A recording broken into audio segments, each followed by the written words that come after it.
Holding 1 second to make sure that the stream, oh, the stream's live. So, Okay, we're good. so now we'll do roll call. Yes, sir. Councilmember Tagliabashi, Here. Councilmember Knight, Here. Councilmember Mueller, Here. Vice Mayor Doran-Becker, Here. Mayor Dunbar. Here. Thank you. I'll invite Councilmember Tagliabashi to please lead us in the Pledge of Allegiance.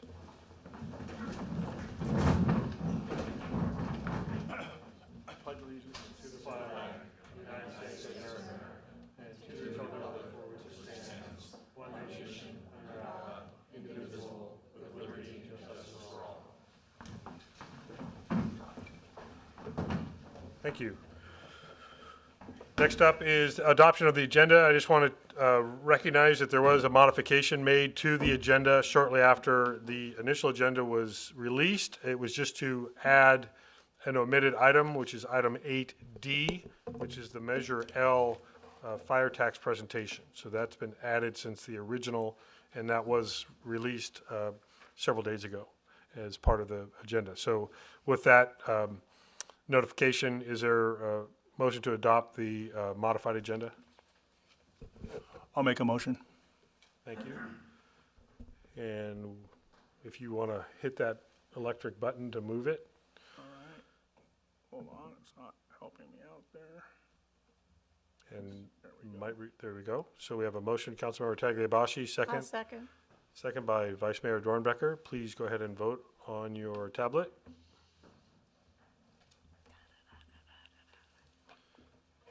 And we are moving right along today. Excellent. That passes unanimously. Next up, we have two proclamations today. One, and I will start off with this. We acknowledged recently the passing of Warren Nelson, a former council member and mayor here in Yountville. And so I have written a proclamation that I will read into the record right now. This is a proclamation in remembrance of Warren Nelson, former Yountville mayor. Whereas Warren K. Nelson demonstrated his commitment to the town of Yountville through his leadership as a council member from 1980 to 84 and as mayor of Yountville from 1984 to 86. Whereas Nelson received a Bachelor of Arts degree and a Master of Arts degree in geography, specializing in community planning from California State University, Chico, and he worked professionally as a financial advisor. He served his country in the U.S. Navy, during which time he developed an interest in world history. Whereas Nelson helped develop public facilities and policies focused on serving Yountville residents and preserving the town's character and charm. He was instrumental in the construction of two public parks, including Yountville Veterans Memorial Park, of which he was particularly proud. Nelson also helped create the Mobile Home Zoning District to support affordable housing for seniors in retirement. Whereas Nelson supported the town's long-term financial stability by advocating for an increase in Yountville's transient occupancy tax when the first hotels were being developed in town, allowing Yountville to grow from one of the poorest towns in California into a tourism-focused destination that has generated significant revenues beneficial to local residents and businesses. Whereas respected for his generous heart and commitment to serving others, Nelson founded the Families Together organization, which for over 12 years served Napa County families with limited incomes by offering free excursions to concerts, professional baseball games, museums, zoos, and other family-oriented destinations. Whereas Nelson and his wife, Maritza, enjoyed living in New Zealand part of every year for the past 2 decades. His passions included playing golf and classical music, and they were devoted patrons of Napa Valley's Music in the Vineyards. Now therefore be it resolved, I, John F. Dunbar, Mayor of the town of Yountville, remember Warren Nelson following his recent passing and recognize him for his contributions and dedications to the Yountville community in his years of public service on the Yountville Town Council. So we want to thank Warren and his family for all they've contributed to our Yountville family. And even though there's no one here, I think a round of applause to honor his life.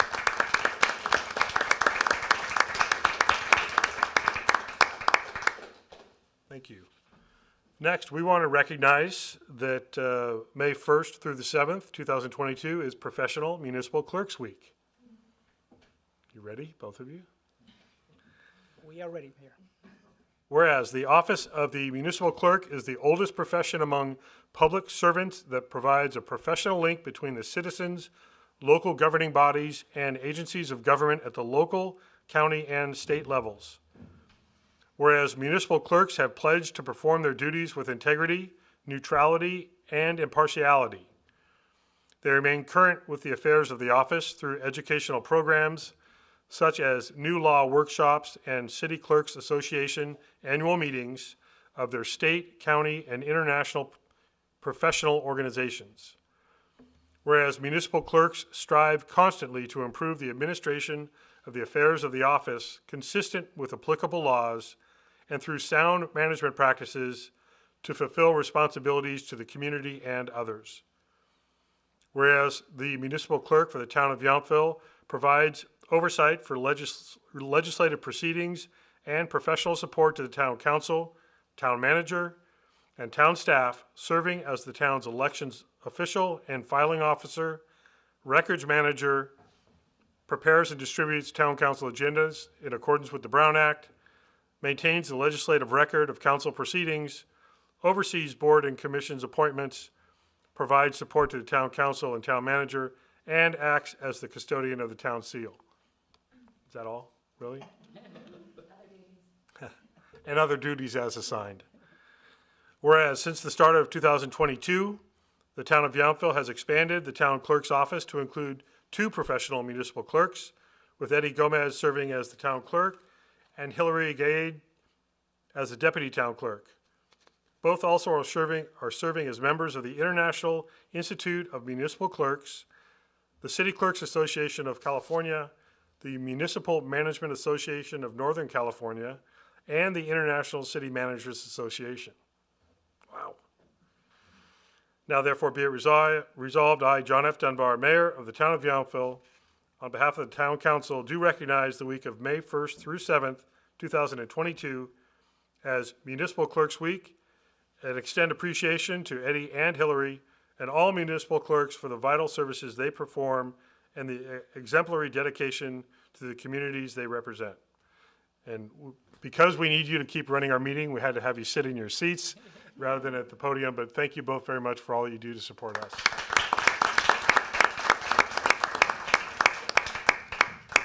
If you could pass that over to our clerks. And actually, if you could pass this over to our clerks as well. Thank you. Yes.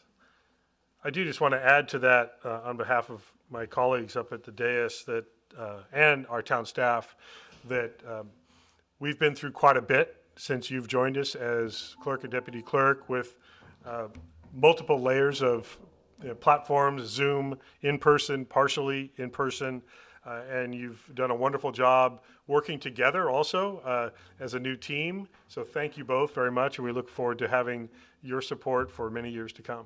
So thank you again. Okay, let's move on next to our public comment on any matters that are not on today's agenda. We'll have other time for public comment on specific agenda items later. Any non-agendized comments? Okay, move right on ahead then to our consent calendar. We've had a request to pull items 7A and 7B for comment. That leaves items 7C, D, E, and F for consideration.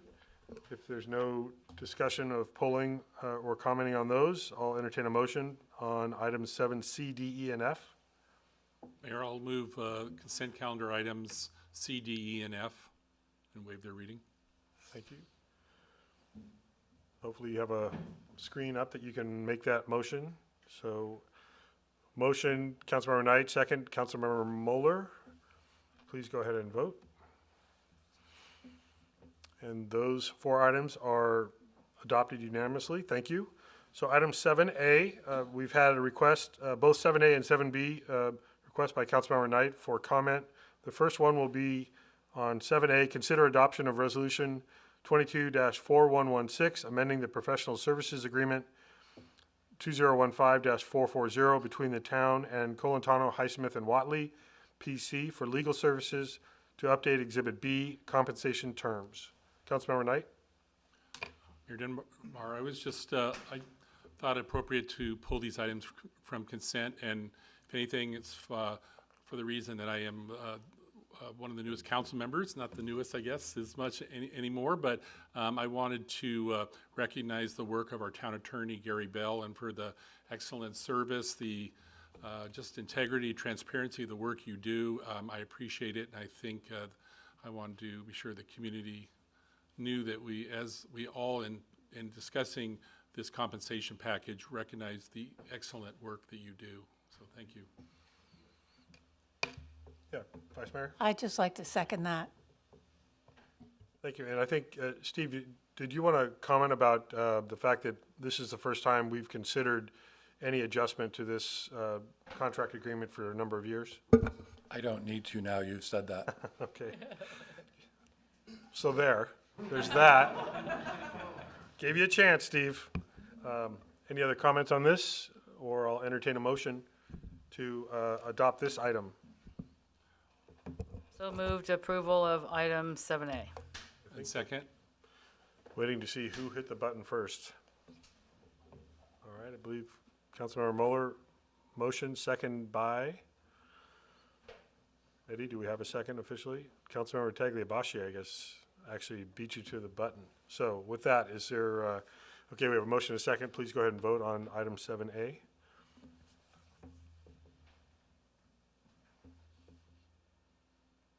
And that also passes unanimously. Gary, please share also not only our appreciation for all the work you do, your partners when very rarely, but occasionally they have come in and we've not missed a beat with the knowledge and the support that you and your entire firm give us. So we're very appreciative and grateful for that, knowing you also travel quite a distance to be here with us in person again. And so thank you for that commitment to us. Yeah, happy to, and I will. Thank you to all of you. Thanks.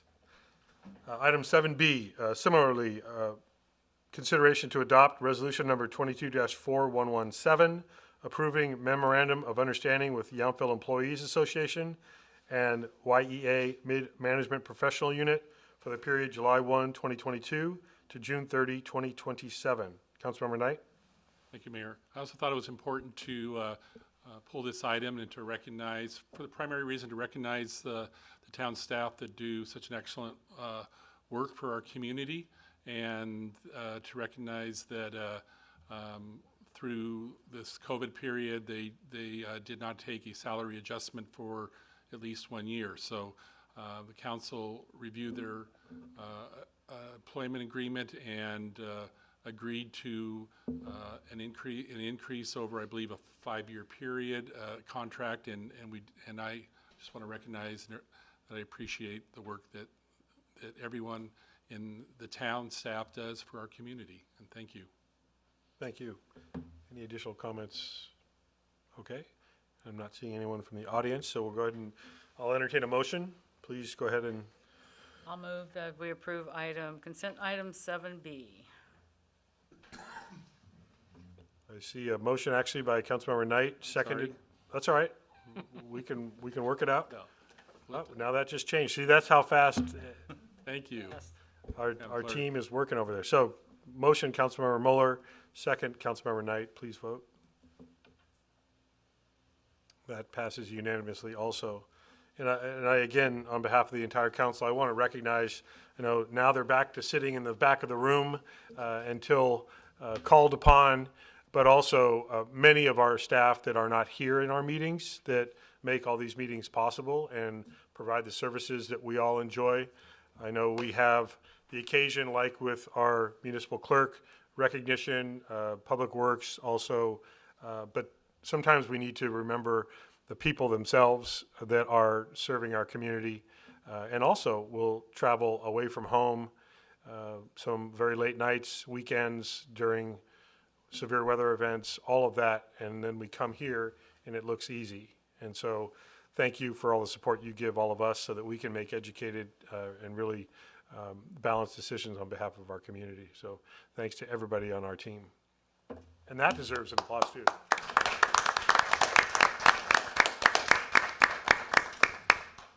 Okay. Now we have a few presentations, and we are going to start with one of our very own local residents maybe, are you going to start, Celia, and introduce? Okay. First presentation is our annual Affordable and Workforce Housing Measure S Oversight Committee update. Test. Okay, thank you and good afternoon, Mayor and Town Council. Today we have Committee Chair Ms. Hillary Tripp of the Affordable and Workforce Housing Oversight Committee joining us to provide an update on committee activity over the past few months. So I will go ahead and turn it over to Chair Tripp for a brief PowerPoint presentation. Thank you. And this, is it on?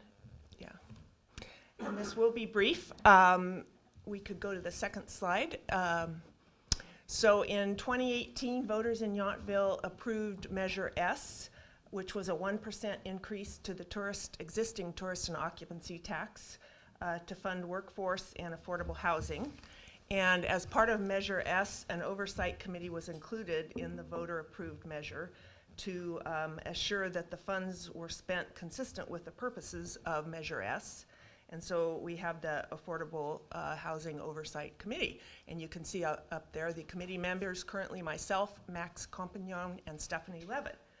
There are 2 vacancies. I'd really like to encourage anybody, when the time arises in the community, to apply if they're interested. It's a very good way to meet some of the really excellent staff in this town, as well as become more familiar with the issues of affordable housing. So we could go on to the next slide. The committee meets quarterly, and you can see the dates of our 2 meetings, most recent meetings, one's in September and one in March. The committee also receives a monthly report of the current fund balance from the Yountville Department of Finance, Kyle Batista. And I think you could go on to the next slide. In March, we met and reviewed the use, the first time any funds, to my knowledge, have been spent from the fund, reviewed the use of $336,000 to purchase the single-family home at 6631 Oakleaf Court here in Yountville. The purchase had been previously approved by the town council and was negotiated by the town manager. The house was then sold to a Napa community nonprofit called Napa Valley Community Housing for $332,765, repayable as a loan over the next 40 years. And with the intention and the understanding that the house would be leased or rented to families who met the income thresholds. Steve Rogers recently sent around the flyer that actually outlined the income thresholds, which looked to be low or at least moderate income. And we could go to the next slide. The current balance of the fund is $1,323,817, and that's as of March 31st, so it may have modestly increased. And again, as far as I am aware, the amounts that I described for the purchase of the Oakleaf house have been the only amounts that have been expended by the Measure S fund. So with that, I will conclude my presentation. Great, thank you. Are there any questions of the presentation from council? No, thank you. And Hillary, please thank the rest of your colleagues. I know we recognized Pat Bartisono recently for her time on the committee, but this is becoming a more and more critical committee with significant money, 1.3 million plus, that even though it costs about 500,000 a unit, at least we have a strong balance in there to do some good. So thank you for your work. You're welcome. Thank you. Mayor, just Yes. one question to the town clerk. Hillary noted that we have 2 vacancies on the Measure S Oversight Committee. With a meeting on September 21st, those vacancies are always open for residents to apply for them. Is that the case, or? That is correct. And actually, Finance Director Celia King was going to make an announcement about the vacancies. We do have 2 of them for residents of Yountville. Thank you. Let's do that. Yes, that's what I was going to add. We do encourage any interested community members to go onto www.townofyountville.com to find more information about joining the committee and the application process. Town Clerk Eddie Gomez has also offered his direct email, egomez@yville.com, if you'd like to reach out directly. And that will be open until filled? I believe so. Correct. Yes. Great, thank you. Thank you. Okay, we're going to move on to our Public Safety Quarterly Report. I believe we have Sergeant McWilliams, yes. Welcome back. Good afternoon. I'm Ryan McWilliams. I've been your liaison to the town of Yountville for 10 months now, but this is the first time I've had the pleasure of addressing this body in person, so it's kind of an auspicious occasion for me. I will say before we get started, having been a user of PowerPoint for most of my adult life, one of my peeves is reading a slide to people. However, I feel it's important that this document is a standalone document that can be posted to the website, so it doesn't need any explanation. So excuse me if you're hearing what you're seeing and reading. So without further ado, on behalf of Sheriff Oscar Ortiz, this is the first quarter 2022 public safety brief. In the first quarter of 2022, we responded to 891 calls in the town limits of Yountville. That is down 52 calls from the same period of last year. There were 16 investigative reports resulting in 2 arrests. It was a good quarter for crimes against person in the fact that there was only 1 assault. It was, however, an aggravated assault. The bulk of the crime in town is theft. There were 4 petty thefts, 2 grand thefts, all of which came out of vehicles. Some were smash and grab out of broken windows out of vehicles. Some were simply unlocked vehicles. There were no residential or commercial burglaries, and no vehicles were stolen within the town. A couple of statistics. We had 0 non-injury collisions. There was 1 injury collision. It was kind of a significant one where a gentleman ran out in front of the bus on Washington Street. There were 42 traffic stops this quarter, resulting in traffic citations. We feel that education is a big deal for motorists, so we conduct a lot of stops, but we don't necessarily issue a lot of citations. Citations, I don't know how long it's been since any of you had one, they can be significant money out of people's pockets. So if you get a cite, you've earned one around here.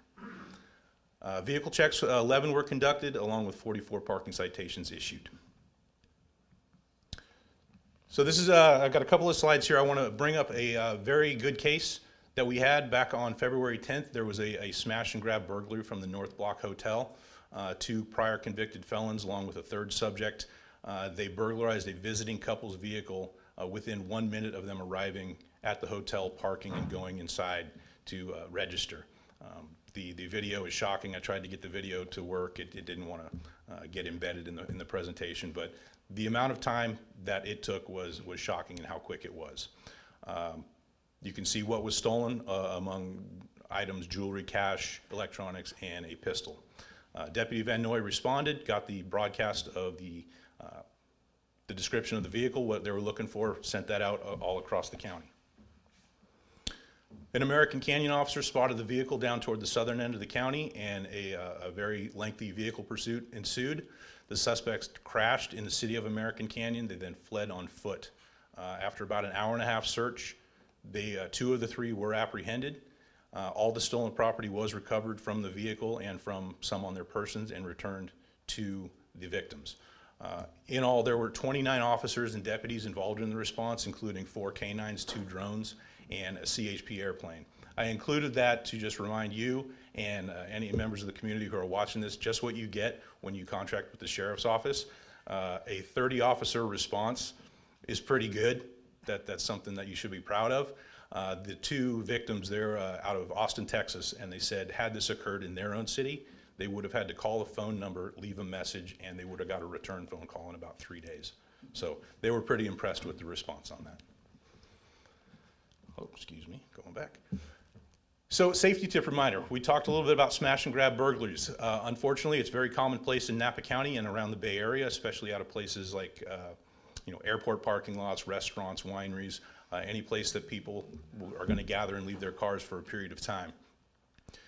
Anything electronic, laptop, iPad, cell phone, little stereo systems like that, they all operate on Bluetooth, okay? You can go out and purchase a Bluetooth scanner legally. They're perfectly legal to own. They're cheap. And as you drive through a parking lot, this scanner will tell you there is a Bluetooth product, an item that is emitting Bluetooth somewhere in the vicinity, and it will read it's 15 feet that way. And you get closer, be like, I don't have to look in that car. I know there are items in that car. I don't care what they are. I smash the window, I grab them out, and they leave. That's how these things happen so fast. If you have to leave your items in the car, turn it off, or at a minimum, put it into airplane mode so it no longer emits that signal. Even when it's closed or the screen's not functioning, it's still sending out that signal looking for something to pair with. And that's how these guys are finding out which cars they want to break into. So please shut them off. It'll help you in the long run. You may remember during our last quarterly safety brief, I briefed the great case Sergio Carrillo had, where he took a burglary investigation in one of the parks. You can see $12,000 cash, jewelry. That Mr. Stinson, John Stinson, he was arrested for that. I just wanted to follow up and let you know what happened. He's since been sentenced to 1 year in jail and 2 years formal probation. He is ordered to pay back $20,000 in restitution to his victims, and he has been banned from Rancho de Napa for a period of no less than 2 years. So given the current circumstances, the way things are, that's a pretty good sentence for him, and he knows he is a known product around here. He will likely not be back. So, subject to your questions, this concludes my brief, and in the same way I've ended the last 3 briefs, you live in a very safe town. Sergeant, thank you very much. Thank you. Any questions of the report? Here. Hold on just a sec. I just really, Councilmember Mueller. to me, safety is so paramount and always number one in my book in Yountville. So I just wanted to thank you for keeping us safe. And this is a special community where you can walk around, you actually see kids on bicycles, and you don't see that many places. So thank you for everything. Well, thank you very much for that. We do enjoy working here. Sometimes we see our deputies on bicycles. Sometimes we do. Yes, you do. Councilmember Knight. Thank you to Sergeant McWilliams. Just a quick question. What is a vehicle check? A vehicle check would be something that's not a moving violation. Say there's a car parked on a street or in an area, you just come up to the vehicle. I'm curious about what's going on in there. So you go out and you check on that vehicle. It's not a result of any perceived criminal activity you've seen, like running a red light or getting into a collision. It's just, you've piqued my interest. Who are you? What are you doing? It's a consensual contact until it proves otherwise. Thank you. Yes, sir. Yes, Councilmember Tagliabashi. Thank you very much for the information, especially on the Bluetooth and kind of dumbing down your devices so that they're not so easily accessible. So that was very helpful. Also, I get some complaints or questions from some of the residents about violations they see, and I often tell them, call the sheriff's department. If they're calling 911, that directs them to the San Francisco branch, and they usually get directed back. Is there a quicker way? Is there a 0911 number to call here that gets you to the county, or is it just best just to dial 911 and forget the rest of it? For emergencies? Yeah. No, 911 would be the best. Okay. And correct me if I'm wrong, that goes straight to us now.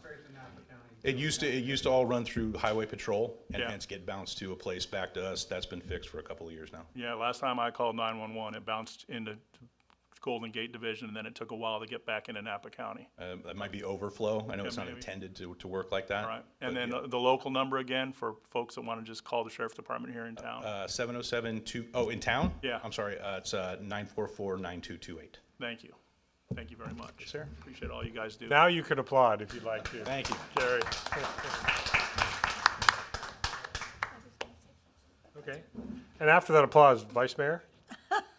I just wanted to say thank you so much, Sergeant. It's great to have you here, and I'm glad you were here in person. Thank you. Appreciate it, man. See, they even applauded you for your comment. Okay, now the bar has been set. Oh, boy. Our CAL FIRE quarterly report. Chief Jason Martin, welcome. Well, thank you I've for having me. seen you on Zooms quite a bit in the last 2 years. You know, it's kind of this transition back to reality is, I think we're all kind of feeling that, but it's, I'm happy to be here today. Mayor Dunbar, council members, thank you. I'm here to present the first quarter of 2022. This hopefully will be my last time I will be here. Hopefully then I have a new battalion chief that should be starting on the 6th which is a gentleman, his name is Russell West, who did used to work for us here in this unit, left the unit, and now he's coming back as a battalion chief, and he'll be stationed here out of Yountville. So with that said, I'll go to the first quarter. In this first quarter, we responded to 374 calls. In this month, as normal, typically our medical aids is the most prominent call that we have. We did have the one traffic collision that was mentioned from the Sheriff's Department, and one structure fire that we had here in town. Out of those 374 calls, we break this down into the percentages. So we're still showing that 74% of our overall calls are medical related.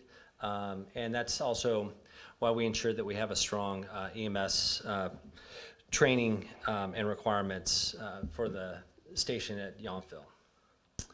At that, we break it up into two sections, one for the town and the other one for our residents up at the Veterans Home. There was a total of 136 calls up the Vets Home, and as you see with the medical calls, 93% of those calls are medical related, with 1 to 3.5% other types of calls. Conqueta, is that correct? Coquetta? It's funny, I looked at this, I'm like, oh gosh, I'm gonna murder this.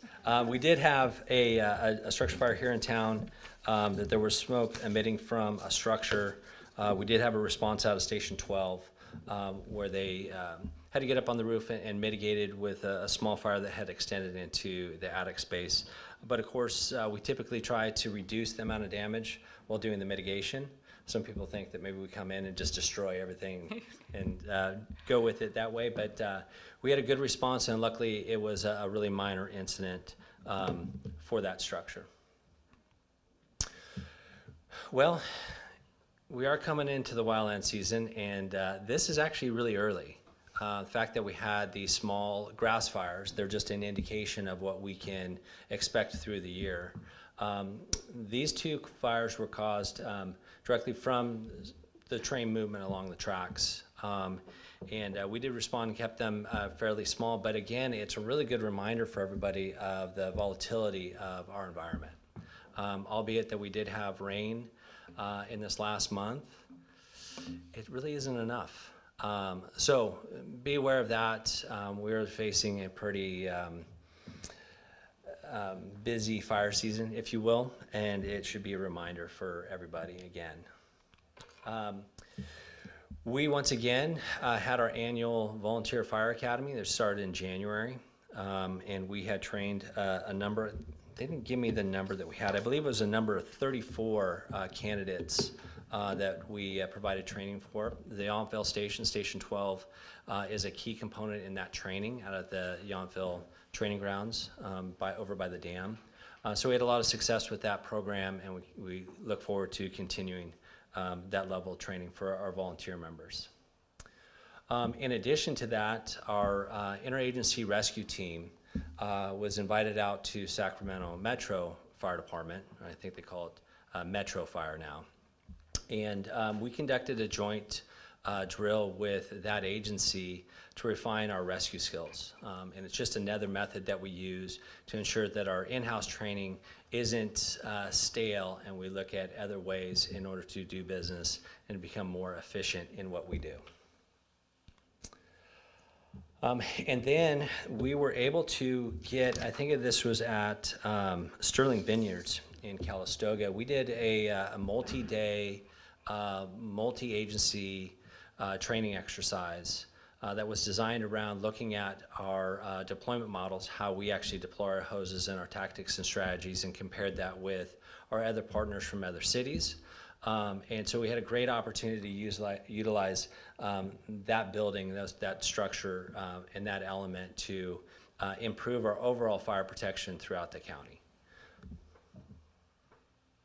I think that's it. And then the last part of this is obviously the safety message that we like to send out to everybody. And as mentioned with the vegetation fire, the small little vegetation fires we had next to the railroad tracks, it's just really a reminder for all of us, that albeit we're in the town of Yountville, we need to really pay attention to our defensible space, some of that stewardship around our properties, trying to keep our roof lines clear of any fallen debris or what have you, and be mindful of any of the grass growing in and around your property. We're looking too at, if I have funding available, we have 4 projects outlined for the area around the Veterans Home. Again, because we still have that issue with wildfires coming out of the urban interface and into our urban areas. And one of our key components or target hazards would be the Veterans Home and the town of Yountville. So that's the end of my presentation. If you have any questions, I'm happy to answer. Thank you. I'll offer a first question. Could you just briefly explain the relationship between CAL FIRE and Napa County personnel and resources? A lot of conversation happening, especially as we're getting into, we're looking at a warm, dry, windy day, and how people can be prepared, but also to notify the right agency if there is a problem. So how is that relationship, and how would a member of the public reach out either to CAL FIRE, Napa County, or another jurisdiction? We're one of the same. So here in Napa County, we have a very special arrangement. It's called a cooperative agreement, which really means is that we are leveraging the state for their resources at no cost back to the county. And then the county is also the state is also leveraging the resources, i.e. staffing or personnel, available for mitigation, overhead assignments and what have you. So if we have an event in Napa County, town of Yountville, they can call 911, which will go up to St. Helena, which is our common dispatch center, which dispatches both state resources and county resources. And then you're coordinating with the individual jurisdictions like American Canyon Fire District, St. Helena's Fire Department, and others as needed. Yeah, when we look at jurisdictional responsibility, that's really who we're coordinating with. So if it's within the unincorporated area, it's going to be one of our personnel, so one of our battalion chiefs that will be in charge of that, and that will take hold of any of the Napa County resources. And the mutual aid that we receive from each one of the cities will fall in line with the command structure. If we go and assist Napa City in a structural response or even a vegetation response, we'll coordinate with the incident commander that's got jurisdictional responsibility for the mitigation. Great. I know we've always been very well staffed and resourced in Station 12. Yes. And part of it, the proximity in the valley, but we've been had great benefit from having all those resources very available to us. Yeah, and I can also preface too is that this year in preparation, because we are looking at a pretty substantial fire season, we will have an additional helicopter at the Napa Airport, One Charlie Hotel, which is a Type 1 helicopter, which is the largest you can get. And then with that, we have an additional helicopter out of the Sonoma Air Attack Base over at the Sonoma County Airport that also is a Type 1, in addition to our Boggs Mountain helicopter, Copter 104, which is the new Firehawk, which is also classified as a Type 1 aircraft. The increase in that aircraft creates the surge capacity within the system, so we'll always have that type of air asset readily available to us. I have a feeling the Vice Mayor has a question or comment about helicopters. Sure. She knows a pilot. My husband flew Hueys in the Army. And that's but- what One Charlie Hotel is. That's right, One Charlie Hotels, yes.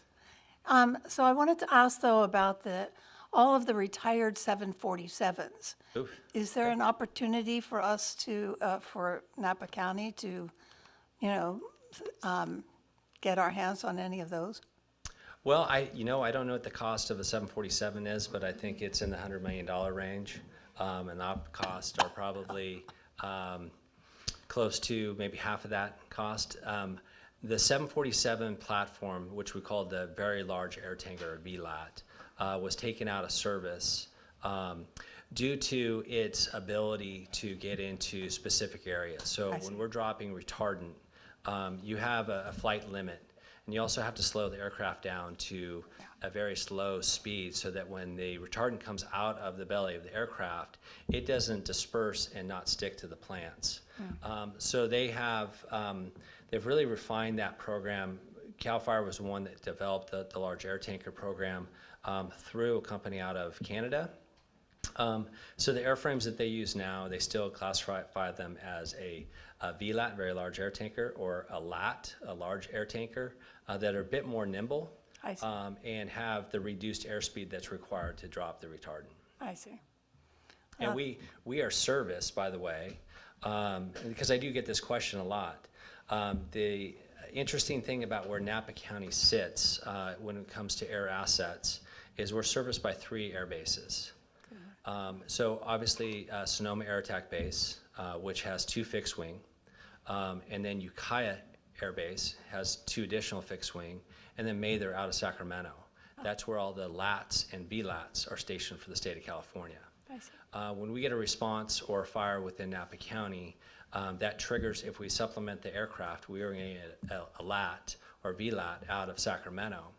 Now, in speaking with that program, they can't reach cruising altitude because of how close in proximity we are. So they have to travel across Sacramento at their 5,000-foot ceiling in order to get here, which only gives them about a 15 to 20-minute flight time, which is exceptional compared to a lot of the other areas within the state for that type of aircraft. We're very fortunate. We are. Thank you very much. I appreciate it. You're welcome. Councilmember Mueller?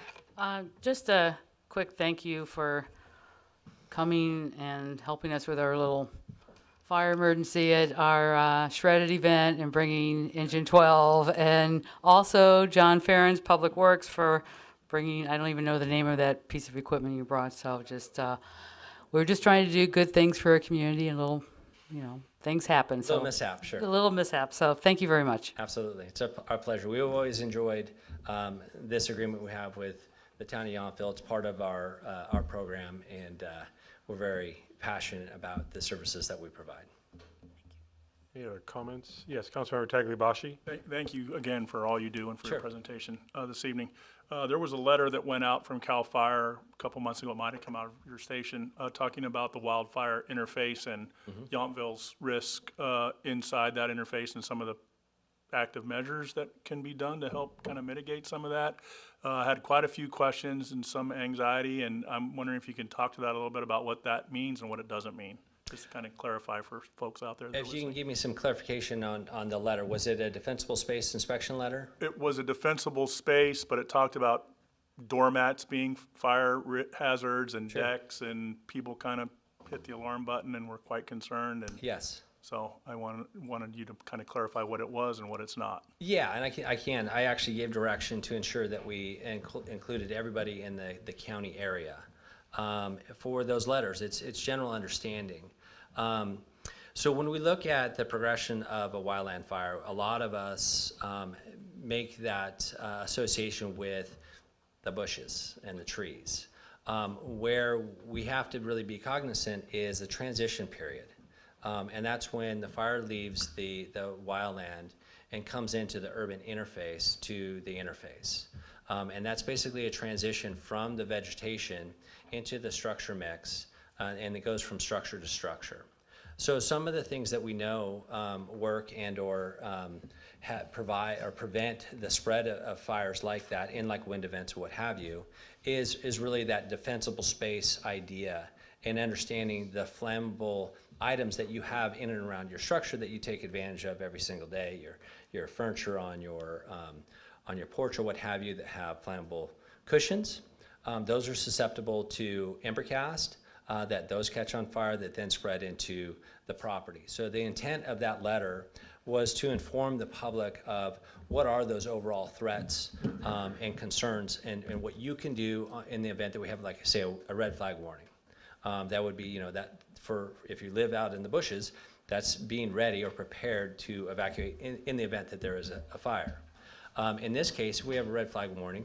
Just be cognizant of what you do have in and around your structure. And if you have any, if you've prepared well enough, just remove the cushions and put them indoors so they're not susceptible be cognizant that something as simple as a doormat that is flammable in nature could also be a catching mitt for an ember cast, because we want to prevent the fires from spreading into our urban areas, and the best way and the best defense is by providing defensible space.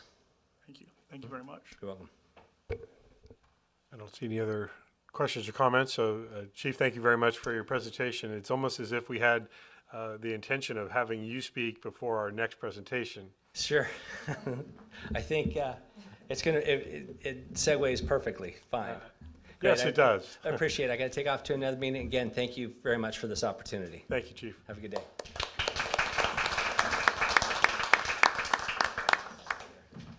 And our next presentation is about wildfire preparedness and response and other things.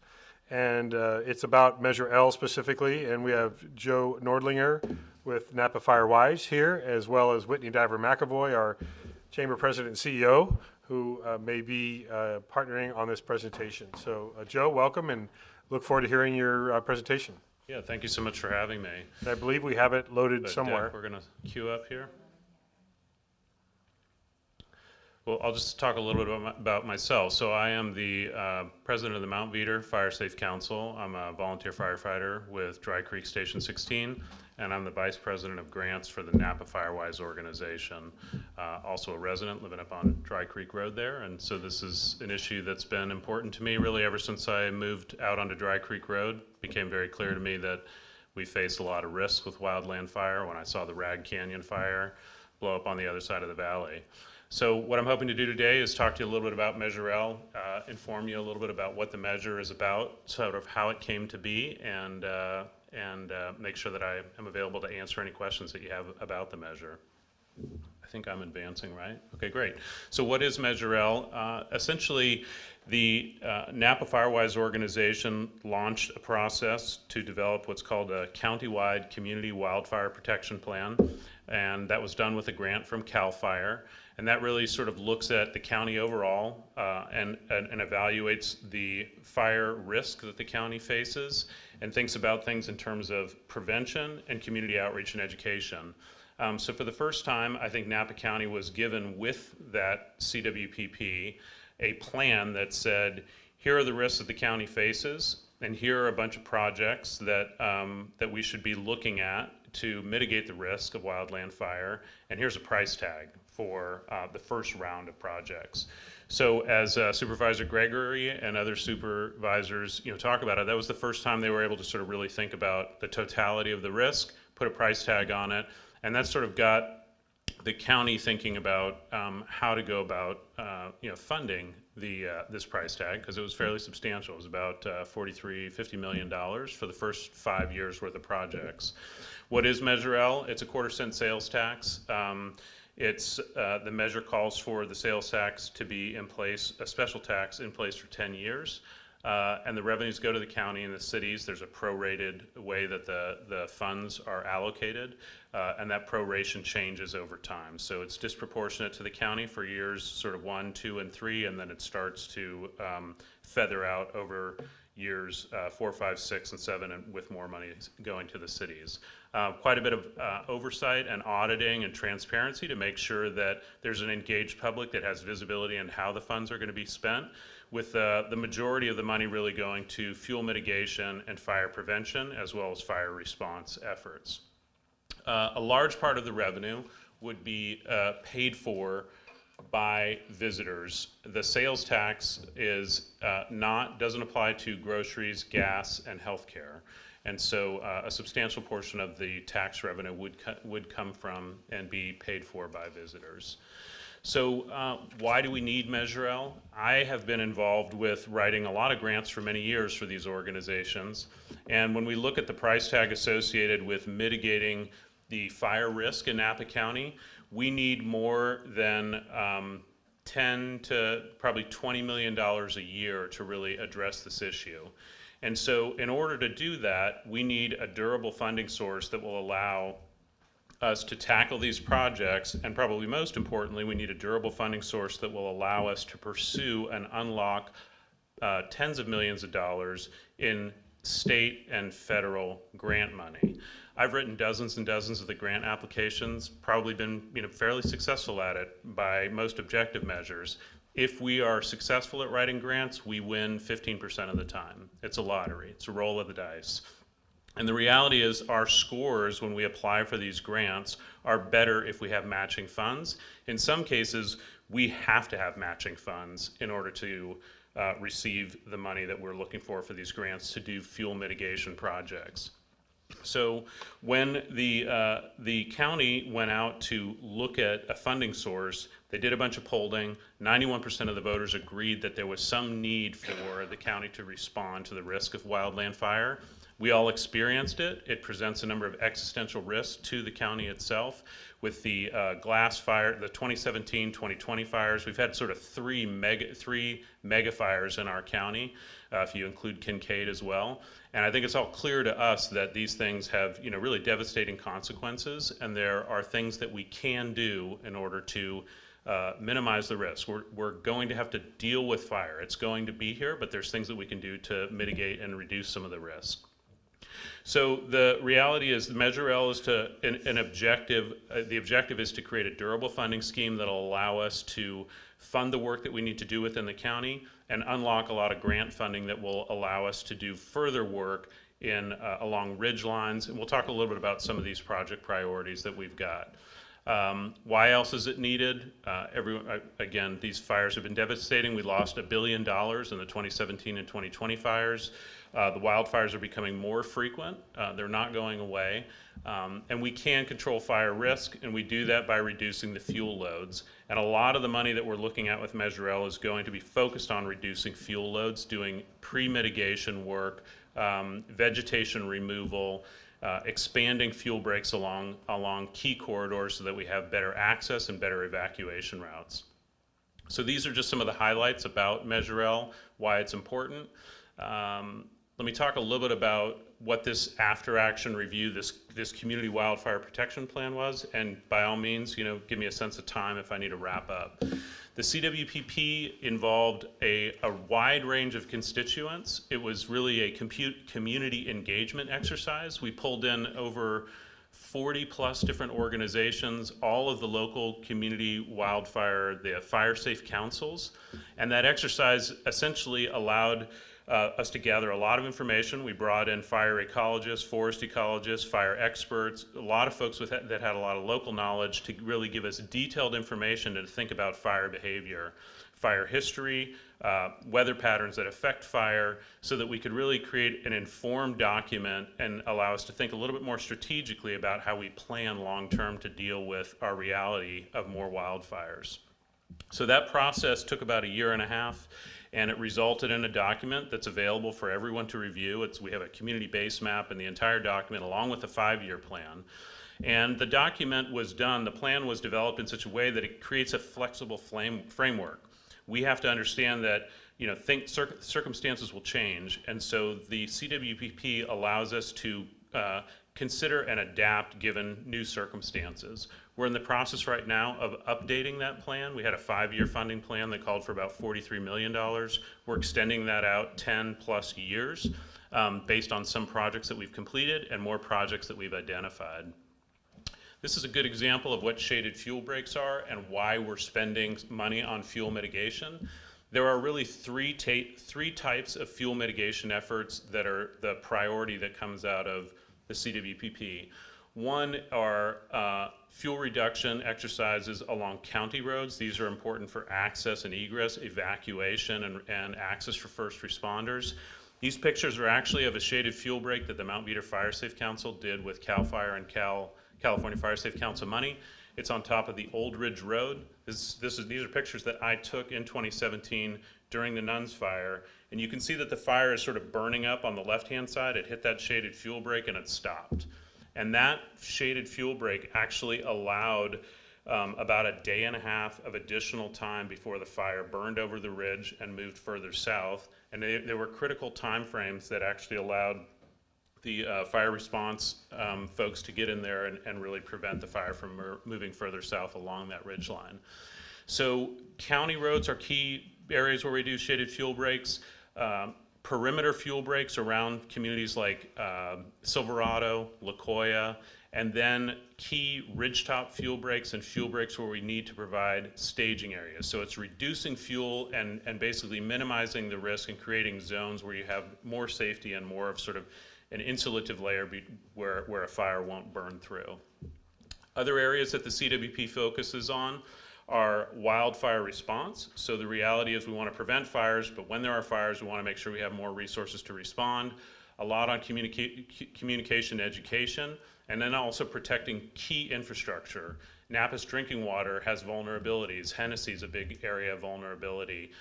Rector Dam is an area where there's, we have watershed vulnerability. We saw it with the Bell Canyon Reservoir up in St. Helena when the glass fire burned through there. So, key infrastructure is important, along with just general planning program and coordination with other jurisdictions. So I want to address one key thing, which is, the opposition to Measure L, and there is some opposition, and generally it comes across as, well, why do we have to spend this money? Isn't there a lot of money, state and federal money?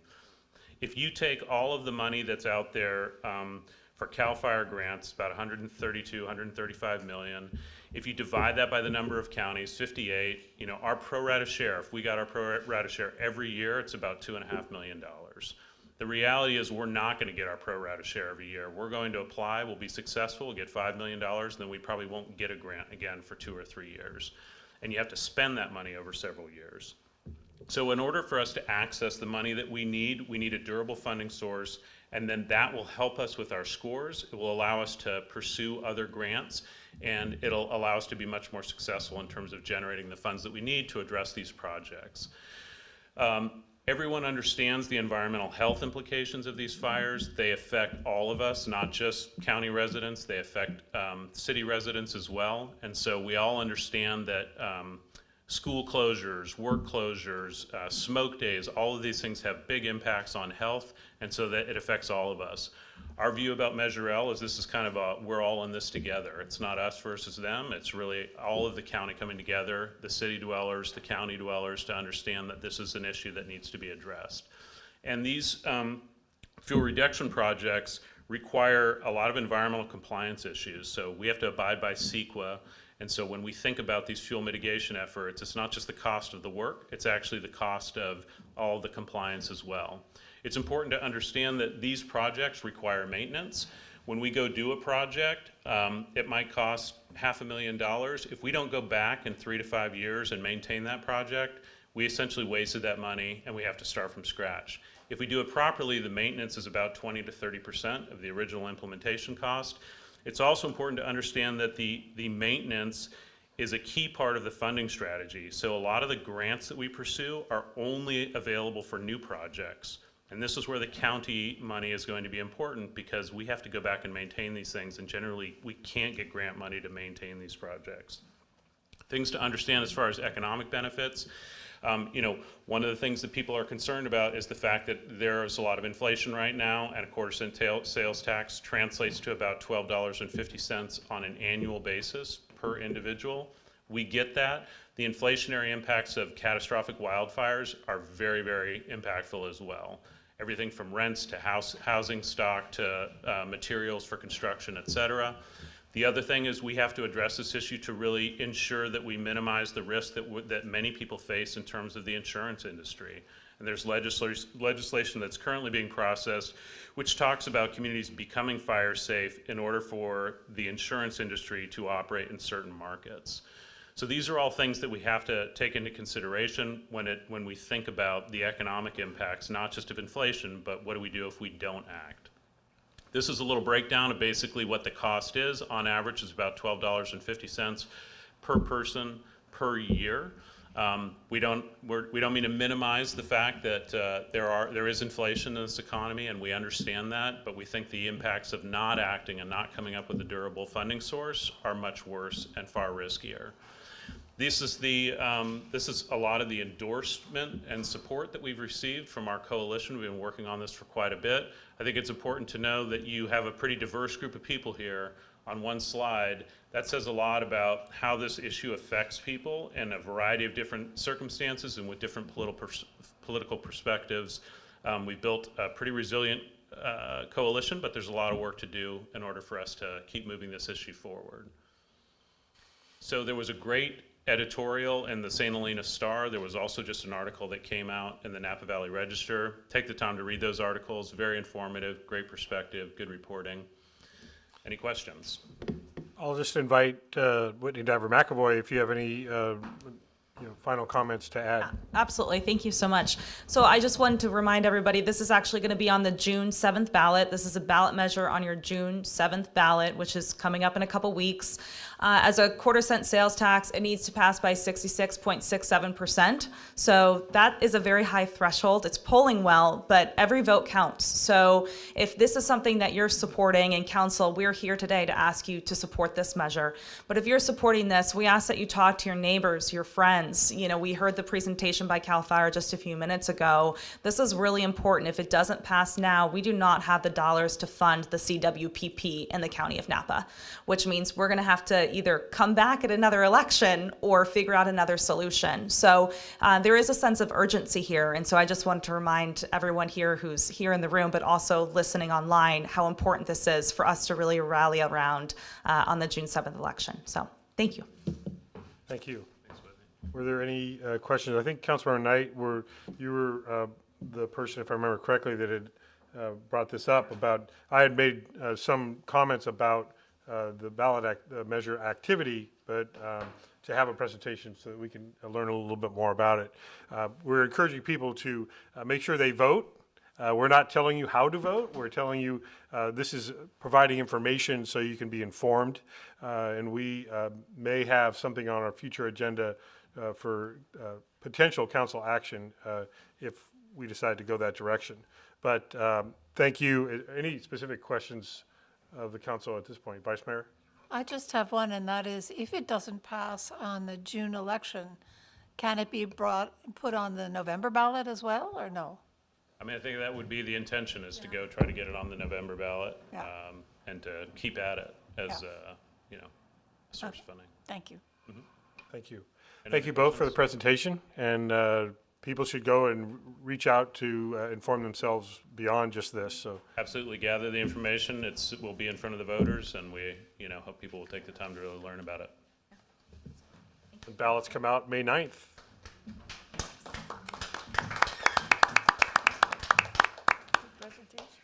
Yes, thank you very much for that. We had some very informative presentations tonight.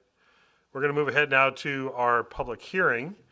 And that public hearing is consideration to introduce and waive the first reading of ordinance number 22-507, the Washington Street Activation Ordinance.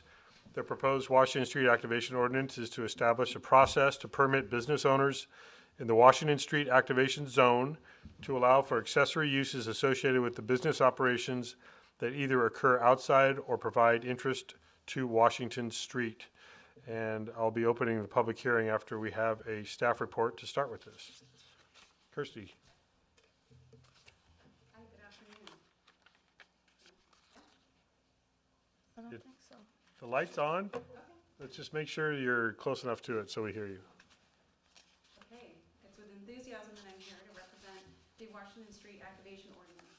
To summarize, our request is for the council to introduce the ordinance and get direction and feedback from the council to introduce and the public on the draft standards. We will return to the council on the 17th for both the second reading of the ordinance and the resolution approving these standards.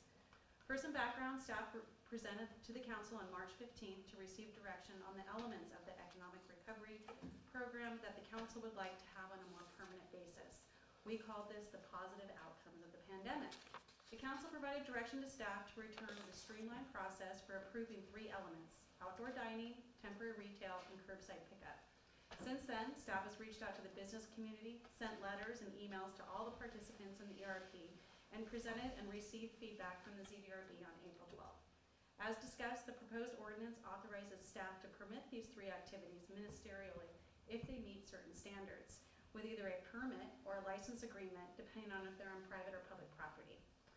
The following comments were included in the standards based on the ZVRB feedback. They preferred the landscape elements to be limited to 36 inches, which is 3 feet, unless it's not located on the street frontage to provide interest, such as corners, things like that, it could have a larger element. Require historic evaluation if anything was related to a historic structure. Encourage awnings and permanent shade structures rather than temporary umbrellas. All the plantings must be drought tolerant. The design shall be appropriate in keeping with the existing architectural design and adopted commercial design standards. And it should be noted that all actions by the planning director are appealable to the ZDRB, and likewise, all actions from the ZDRB are appealable to the council. As part of the permit process, staff will issue a notice of action and send it to both the ZDRB and council. If it is council's direction tonight to include a more formal public noticing and public hearing process, we will need to amend the attached draft ordinance. In addition to the ZDRB comments, some of the business community would like to see an interim allowance for temporary measures. You guys have not heard about this yet. Staff has included a draft standard to allow this. The businesses may continue to use existing furniture in place under the approved ERP through the end of the year, while the new furniture is being delivered, subject to the approval of an outdoor dining license and/or permit, and proof that the ordering of the furniture is submitted.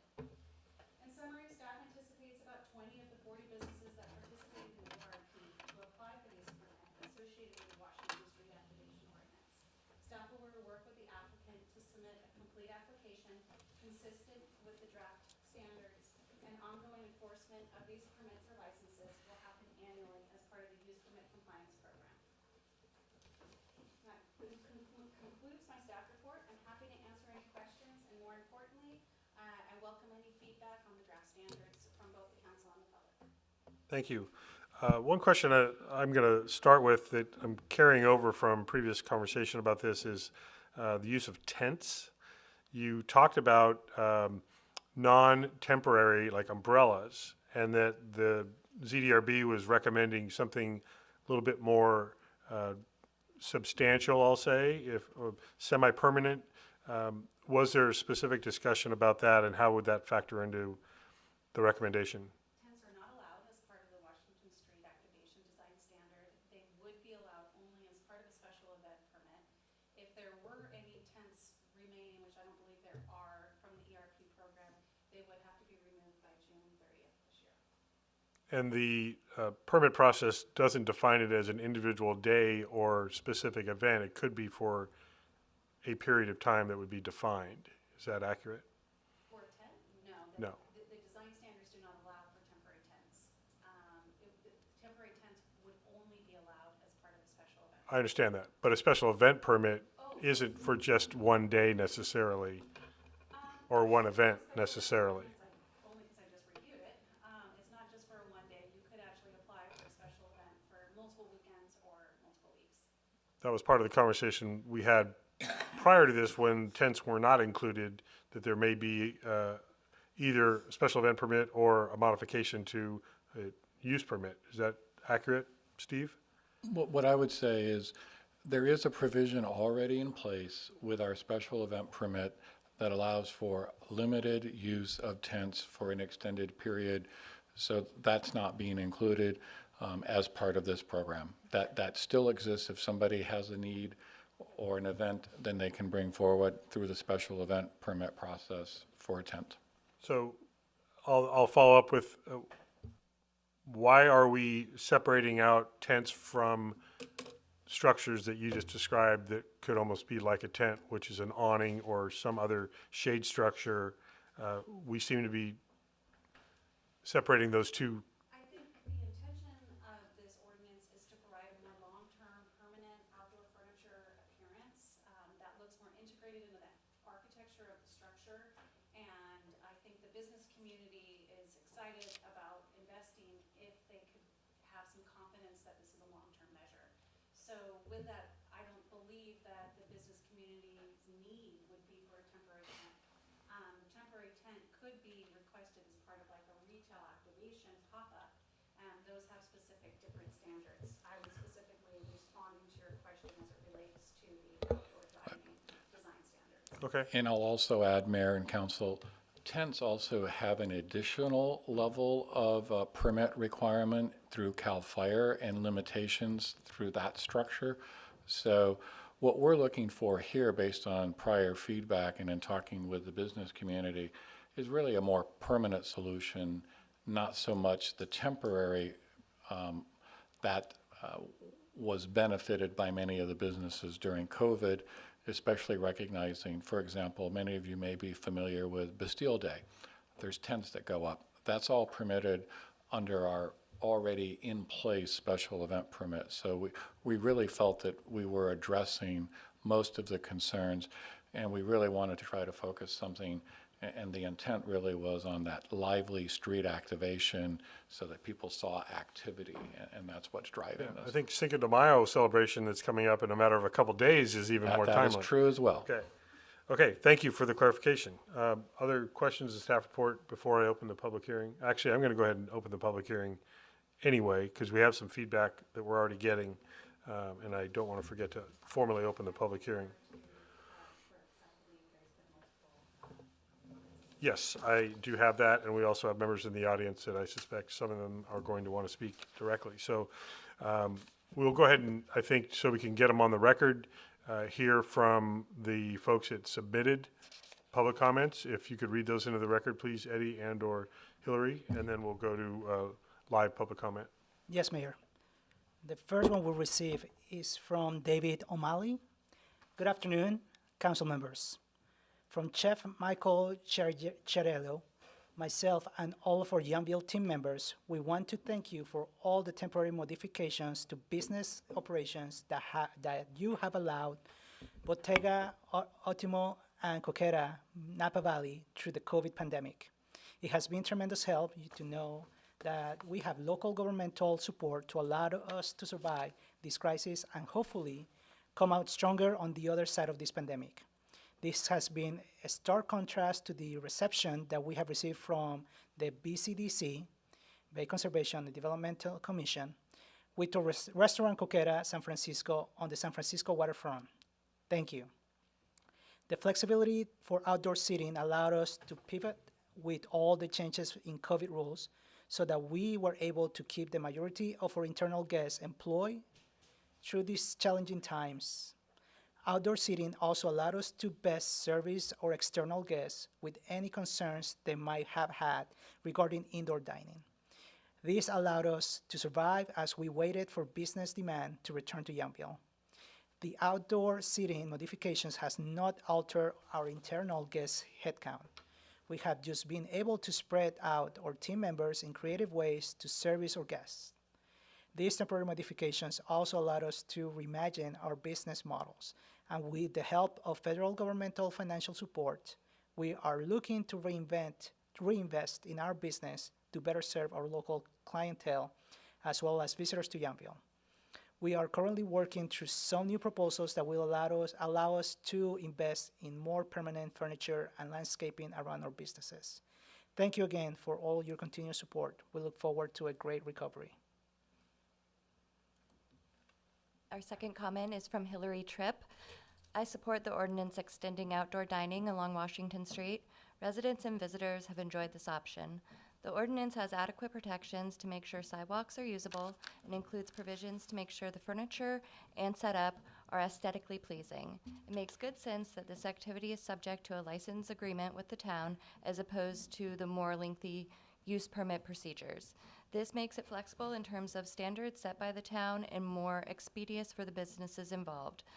As a resident and a member of ZDRB, I wholeheartedly encourage the council to adopt the proposed ordinance. The next comment is from Larry and Rita Fox. Dear Mayor and council members, we'd like to add our names to the many who are in support of continuing the outdoor protocols for dining and drinking that were enacted during the worst of the COVID-19 pandemic. These protocols were and are very important. They enhance the hospitality experience of Youngville during difficult times while helping local businesses better survive the economic downturn. They continue to be important now because many people remain skeptical of dining within closed environments. Going forward, they offer an alternative to indoor dining that is good for customers and good for our businesses. We were fortunate to live in Europe for over 8 years, where outdoor dining is available in virtually every country, city, and town. It's a wonderful addition to the quality of life. It provides more options for local businesses, and it's more fun. As a volunteer at the Welcome Center, Larry talks with guests from around the world who are familiar with outdoor dining. In fact, they often prefer it, and they often request an outdoor option. They were often disappointed prior to COVID when we told them outdoor dining options were limited within Yountville. We're extremely fortunate to have near-perfect weather most of the year. Let's make better use of it. The council now has an opportunity to take another step to ensure that Yountville remains at the forefront of dining in the Napa Valley. It's no secret that the city of Napa has enhanced outdoor dining in several areas, and the restaurants and tourism are thriving. An additional comment from Tracy McArdle. Dear Yountville Town Council, we thank and applaud your support of Yountville businesses throughout the COVID-19 pandemic, especially the temporary modifications to operations that were vital to the survival of many of our businesses. Having had the ability to expand our outdoor spaces at Handwritten Wines and Jessup Cellars was a critical necessity with the suspension of indoor operations. As a result, over the last 2 years, we have watched our outdoor areas come to life. There is true vibrancy that can be felt throughout the town. The temporary modifications have not impacted parking or required any increases to employee headcount.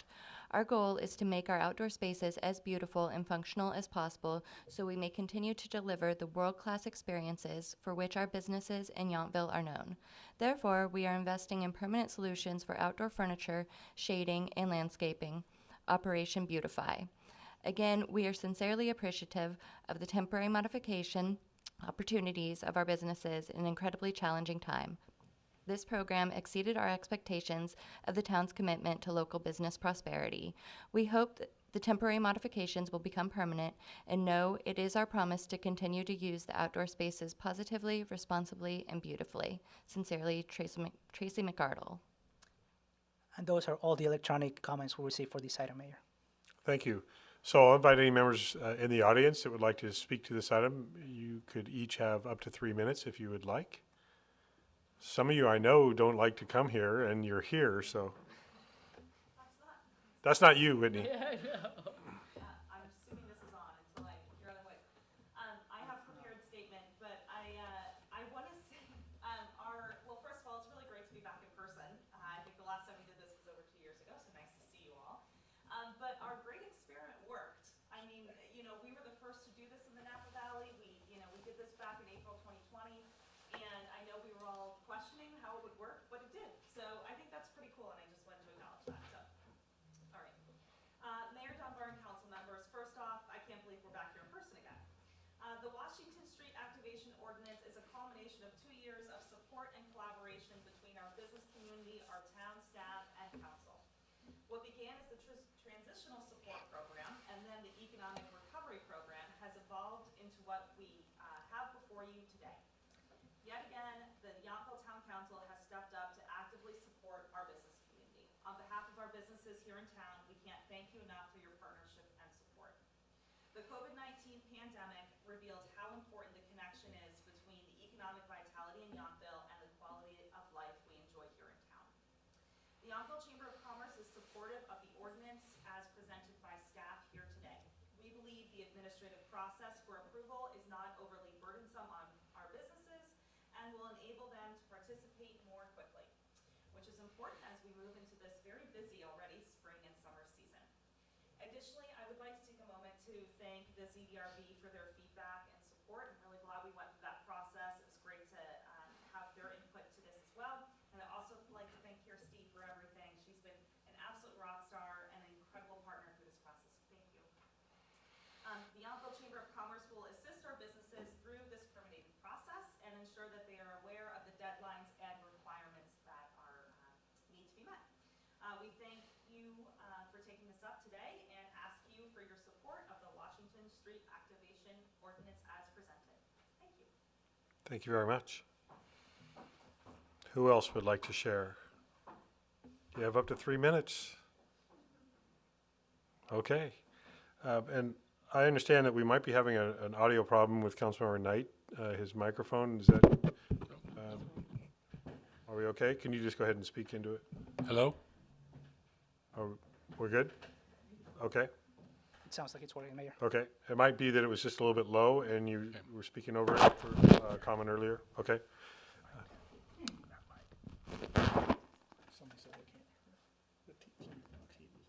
We're wondering about the microphones. We'll figure it out. So without any further public comment, I'm going to close the public hearing and invite consideration by council. Would anyone like to start, or I will call on you? Councilmember Moeller. I think this is a pretty simple, straightforward ordinance. I think everybody knows my opinion about how great it's been to have all these outdoor seatings in an unvibrant time, making it as vibrant as we could. I think I certainly, as a council member, learned a lot from this pandemic and how we had to pivot and make something happen that, I don't know, it could have taken us a decade to figure this out, and we figured it out in a short amount of time. Let's put some chairs and tables outside and sit outside so we're not stuck inside. We've learned it. I think this is a excellent ordinance. I'm in full support, so we did it. Great, thanks. Councilmember Tagliabashi. Thank you very much. I think I echo the sentiments of President and CEO McAvoy when she said this is one of the silver linings of the pandemic. I think it does bring a vibrancy to Washington Street that wasn't there before, and we weren't able to use that space and the way it's being used now. And I celebrate the way it's being used, and I'm supportive of using the existing furniture until the more permanent furniture can be obtained. I'm also in favor of the more streamlined option rather than causing more bureaucracy and delays that businesses probably don't need and can't really afford. So very happy to see this ordinance becoming a reality and very supportive of it all. Thank you. I'll swing all the way with Councilmember Knight. Thank you, Mayor. I think it's clear we all support the outdoor seating and the temporary retail and the curbside pickup. I just want to focus, hopefully briefly, on the draft standards. And my main concern specifically within the standards is that there's a lot of detail for a lot of the seating, the cover, landscaping heights, but I feel like there needs to be more consideration on the impact of heating systems to the visual outdoor setting. My sense is that, we all want this kind of European bistro cafe experience, and the challenge is to find that right balance. And for the last 2 years with the economic recovery program, we've allowed for a lot of flexibility because restaurants either couldn't have anyone in their restaurant or in the more recent past had to reduce the number of their guests in the restaurants. But now we're back here talking about a long-term policy. And while we're doing that, I also recognize the fact that maybe as Whitney has talked about too, that we have guests that are still a bit uncomfortable about going into restaurants, and so they want the flexibility of eating outside. And so maybe some of those creature comforts of indoors we need to continue in terms of the heating there are heating elements and cooling. But I'm concerned about long-term design, and maybe there's an advantage to using a lease agreement that may have a review period versus a permit. That the standards talk about outdoor seating shall provide a visual relationship to the street and the establishment, a warm, inviting atmosphere. Furniture should be subtle. Landscaping should be 3 foot tall. I'm just concerned that we spend a little bit more time on the impact of heating and cooling elements and how a 6 foot tall stainless steel propane heater, in a front setback of an establishment really creates the type of ambiance and charm that we want. And so maybe it's seasonal, maybe it's, but Maybe there's more opportunity for new technology in the future, but in places where those stand out, it seems like it takes away from the charm and ambiance of the front setback.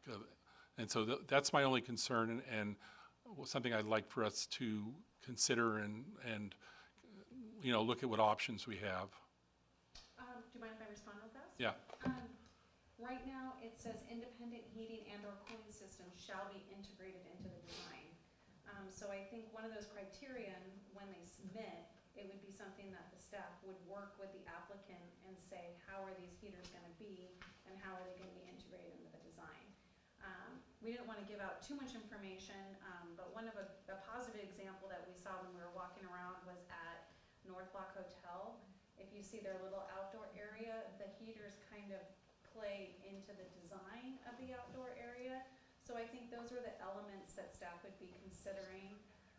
And you know, the notice of action would include a scope of what was approved. And I did want to also briefly respond to your annual request. Everything is an annual license or an annual permit that is automatically renewed unless something didn't go as planned, and then it would be revoked. So it's not a use permit amendment, it's not a long-term approval, it is an annual license if it's on public property, or it's an annual permit if it's on private property, and it's revocable. So it's not an open-ended approval.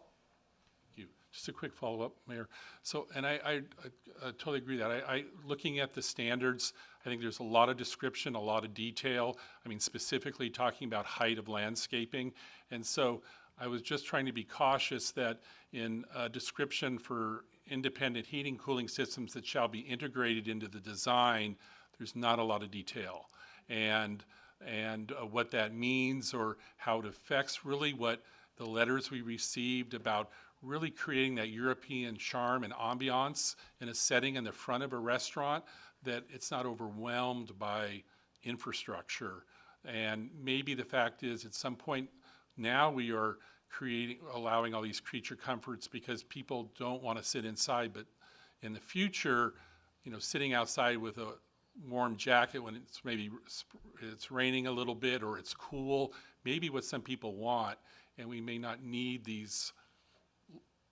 I'm not sure what a good description of a 6-foot tower, a stainless steel tower, but what that does to provide in the front of a restaurant. So that's my caution and my concern, and I appreciate you receiving that. Thank you. Thank you, Vice Mayor. Thank you. Since I moved to this town, I always wanted to see outdoor seating and have it look more like Italy. So I am absolutely delighted that it's one of the few good things that came out of the pandemic, in my estimation.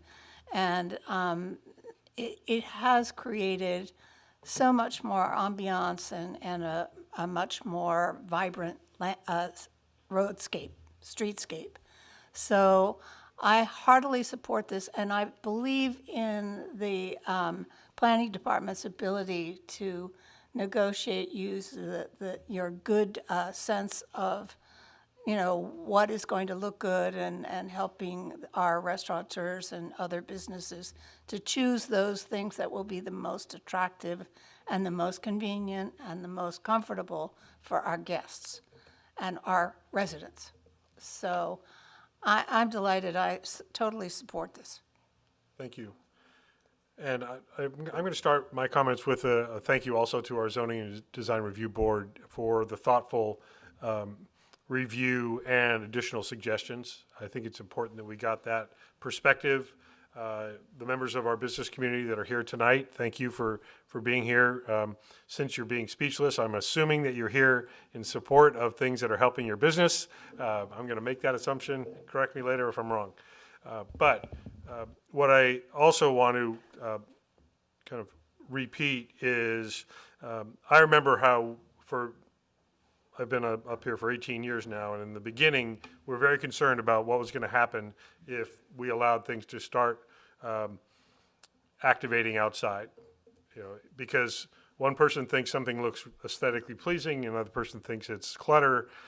And so we wanted to really maintain a kind of pristine streetscape and contain all activity and all aesthetic impacts inside. And it has worked for us beautifully for a very long time because we have a business community and expectations of us to make sure that it's all quality.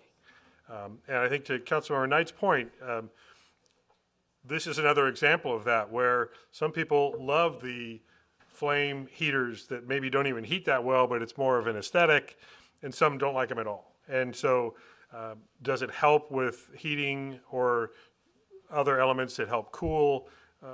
We're never going to have 100% agreement on the aesthetic, but I do feel like we should continue all of the opportunities that we have seen that work since we have allowed the outdoor activations. We are far from made whole from the 2 years of this pandemic. Again, I believe that the support from our business community just reinforces that fact, that just because masks have gone away, hopefully permanently, and temporary capacity restrictions have gone away, hopefully in the past, there's a lot of recovery still to do. And we have shown that we have the space in town also. We have the good fortune that we're really not blocking public parking. We're not blocking rights of way. We have areas in our Washington Street corridor that can handle all of this. And it's really been accepted by everybody, just about everybody. I've not heard anyone say that they're not supportive of this. The fact that we are including the continuation of to-go ability for restaurants that may, again, people are not all comfortable being indoors still. If they want to take something home, they want to support their favorite local restaurant, but they're not ready to go inside, or it's just so busy that they can't get a table. We want to continue to allow those uses. And again, we can modify. We have already shown a nimbleness in the last 2 years, leading, I will say, leading the county again on outdoor modifications, then leading with making them longer term, and now looking to make some of these basically not, I won't say permanent, because we do have some approvals along the way, but I know the city of Napa is looking at a very similar situation. They have parklets that they have to calculate in that are very different than what we have here. I don't think that we have a lot of locations that are going to be that severely impacted on, after hours, after dark, where we have the most cooling, where we have some heating concerns. I was asking the question about tents because I see the ability to be outside, and the example was a light rain, maybe a chill, that people want to be covered or a little bit more protected. I would like us to be open to the idea of, for some number of weeks in a period of seasonal weather transition, we might consider that special event or temporary. That takes this to another level. I'm not going to get too involved in that because it's not in this tonight. I can completely support the very thoughtful and thorough content that you've all put together with not only guidance from our staff, but also the business community. And we need to continue to support all of our business community. It's our restaurants, our tasting rooms, our retail, and all other activities. We are very fortunate to live in an area where the climate is quite mild most of the time, and so we should take advantage of that. So I can completely support this, and as written, and I maintain an open mind to modifications in the future. If we continue to see things that are working and that we haven't already covered, or something that's not working that we need to tweak, we've shown, like I said, a nimbleness to be willing to do that. I appreciate there is some specificity, and in other cases that it's a little bit more up to the individual site to determine what works there, because it doesn't, I've never liked the one-size-fits-all going at anything, and I think this is another example of, in some cases, 2 or 3 or 4 of these things are going to work in one spot, and 2 or 3 or 4 other things might work in another spot. So, long way to say I support this. You want a motion? Sure, I'll entertain a motion, or else I'll keep talking. Mayor, I just had one other Yes. question, and I wanted to Yeah. thank you for your summary. Thank you, and I do support this program. Just a quick clarification between, in the report, it talks about maybe the difference between lease agreements and permits. How is that different in terms of the, participation by businesses in your review in the future? It'll look exactly the same, it just depends if it's on public property or private property. And in some cases, it might be both. Okay. All right. So an example might be a parking stall that's a to-go location that involves public property, and then other seating areas that are on private property. Okay. Thank you. Councilmember Mueller? Do I need a button to hit, Eddie? Yeah, you have Okay, to I read it first. 'cause Okay, they're- I'd like to make a motion that we approve ordinance number 22-507, an ordinance of the Town Council of the Town of Yountville adding Chapter 17.170 to Title 17 of the Yountville Municipal Code regarding accessory uses and quasi-public improvements in the Washington Street Activation Zone, and waive the first reading. I'll second. We're going to see who got in first for being second. Oh, I see. Maybe I need to refresh. So, me reverse Yeah, that? you missed out. I know, I know. We do need to change the entries there. It was Councilmember Mueller who made the motion. I have a second by Councilmember Knight. Is that correct? Thank you. Eddie, we're good with that? Okay, go ahead and please vote. And that does pass unanimously. Thank you very much. And thank you all for your comments, both electronic and apparently not in person, other than Whitney. Thank you very much. We look forward to continuing to work in close partnership. Thank you. Next up is item 10A, to introduce and waive the first reading of ordinance number 22-508, adding Chapter 8.26 to Title 8 of the Yountville Municipal Code regarding expressive activities and expressive events. I believe Gary or Steve? I'm going to start very briefly, and then Gary will do some of the heavy lifting.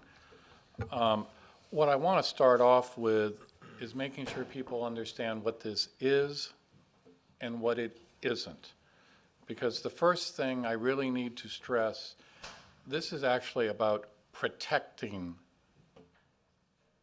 and encouraging and supporting protected speech.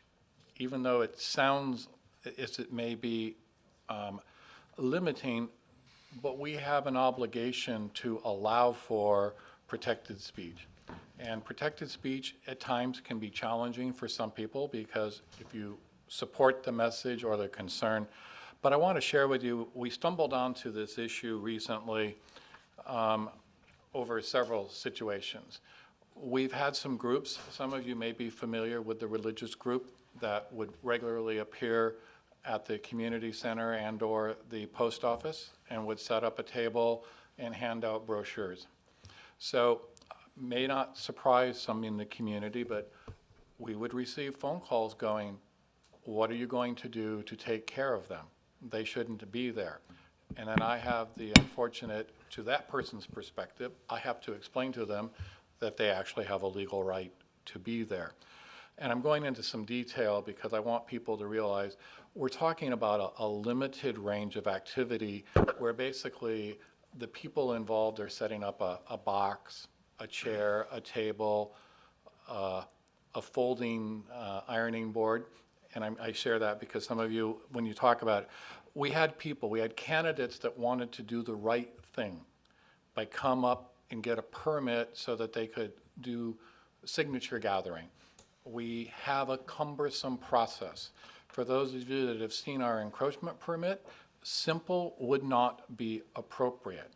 We've put our staff in a situation where some of our tools are outdated because they don't reflect the current law and the process.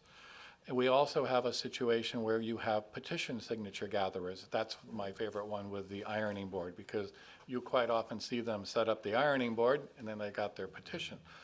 All of this led us to look at and go, in talking with the town attorney, you know, we looked at some of our existing processes. Our encroachment permit was not appropriate. It had cost and insurance requirements that are not acceptable or reasonable for protected free speech participants. And our solicitor and peddler license agreements were not particularly correct. So I want anybody that's out there to realize where we're coming from. We are very respectful of the right and very protected, even though there are times we may not agree with what the people are doing of their right. So we saw this as an opportunity to clean up a process, make it easier so that the people, I also want to point out, we had the farm labor group protest not too long ago. They actually came to us. They were expecting a process, and we worked with them. And the religious group generally has worked with us. So this is when Gary and I, and along with some candidates that we're asking, we realized we'd be helping ourselves to give ourselves a tool that simplifies the process so that those that are trying to do it the right way can, and then we can let the public know when they call to say, we're concerned about this, we can go, yes, we're aware of it, and they have the appropriate permits to do so. So just wanted to get that slightly longer introduction of what's the intent and background, because sometimes when you put Gary and I together and we're really focused on getting something that seems straightforward, we may write it in a little bit more of a legalese way, but I think it's important for people to understand the framework of what and why we're trying to do that. And with that, I'll turn it over to Gary to talk more about the technical structure. Yeah, thanks, Mayor and council members. I think Steve actually ended up doing most of the heavy lifting already and explaining the peddlers and solicitors and how it interacts with the encroachment permit and also the special event permit. And so when these activities take place in the public right-of-way, and that includes sidewalks, but also events that might spill over into other public spaces, and also door-to-door solicitations on private property, those events are already subject to the municipal code. There's already a permit requirement, an application. Some of those requirements in the municipal code, well, for one, they really weren't drafted for this type of protected activity, and so it raises some First Amendment concerns. So when folks are engaging in the behavior or come and ask the town what's required, it can be difficult to apply existing provisions because it doesn't make sense to require a campaign, for example, soliciting funds to have $1 or $2 million in insurance and indemnify the town and give a site plan for the encroachment where the table's going to go and all the other things that an encroachment permit requires. So as a result, some of these ordinances are applied in part, not completely, in order to respect the protected activity and the rights of the folks who are engaging in it. And so I think about every 2 years right now before an election when it kind of picks up staff and consultation, sort of goes through these ordinances and tries to figure out what is the best way to apply them. So after a few years of doing that, the idea for this ordinance came forward to take it out of those other ordinances. So you notice there's a provision here that says solicitors and peddlers doesn't apply, special event doesn't apply, and encroachment permit doesn't apply. So for engaging in these activities, and they are defined in the ordinance, expressive activities at the beginning and expressive events at the beginning. So those are the two things that really apply for this. It has to be solely or primarily for those purposes. So if you're also engaging in activity for profit, it would be outside the scope of this. So this is truly protected activity, soliciting, arguing for supporting a ballot measure, for example, raising campaign funds for a campaign, things like that. Those activities are what this ordinance is geared towards.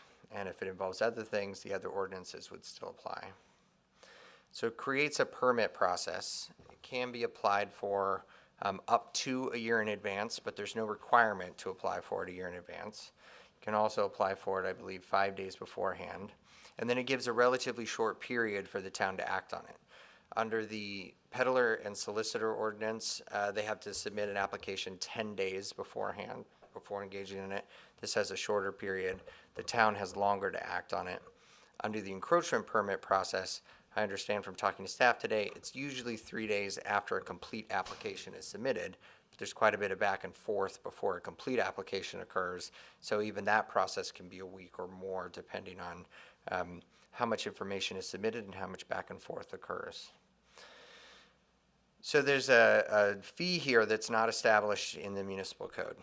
It's like most other fees, can be established by the town council. That would be coming back to the town council to decide what that fee is. And then a refundable deposit, which can be waived and under some circumstances would be. And I think by staff, depending on the scope of the activity and what's involved.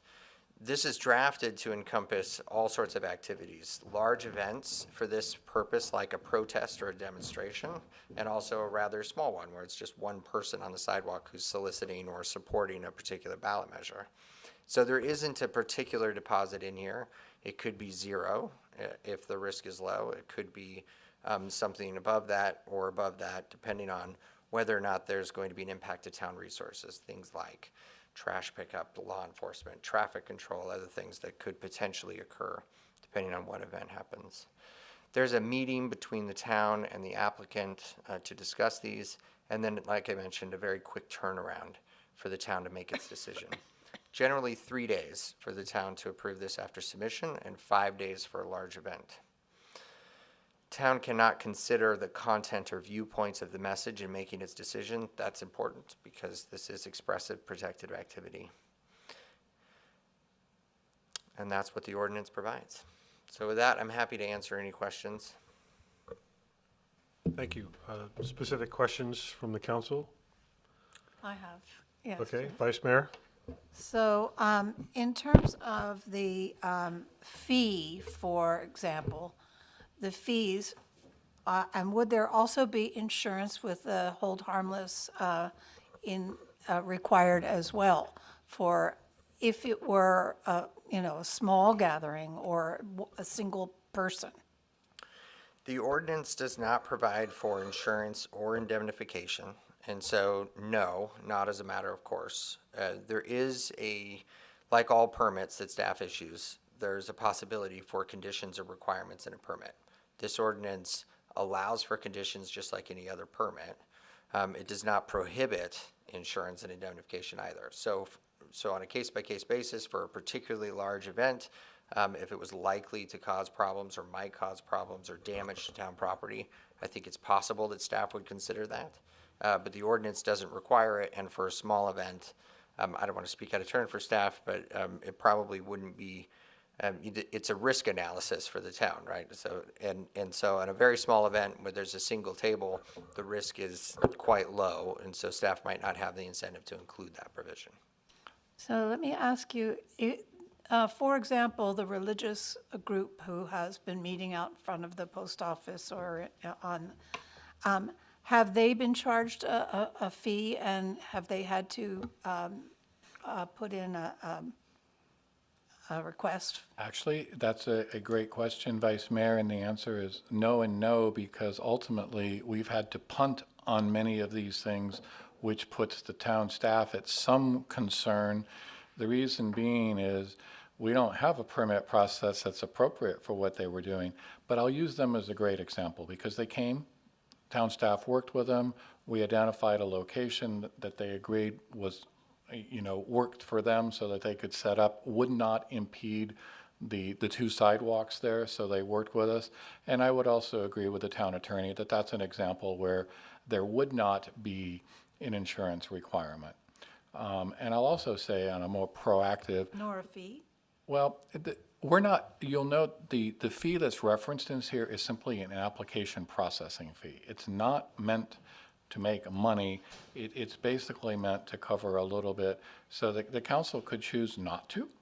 And that's why we'll bring back a resolution at a later point if that's something. But this is not necessarily an attempt to make money. It's really an attempt to have a process so that we get the information. And I'll use the farm worker, their organizer was prepared to provide a whole lot more information, and we just said, really, we don't have what you're used to. Here's what, we sat down, talked to him and said, here's what we'd like to see you do and follow, and here's the path you're going to do and the time. And this would allow us that, what this really does is say, it formulates that process. But again, this is not about making money.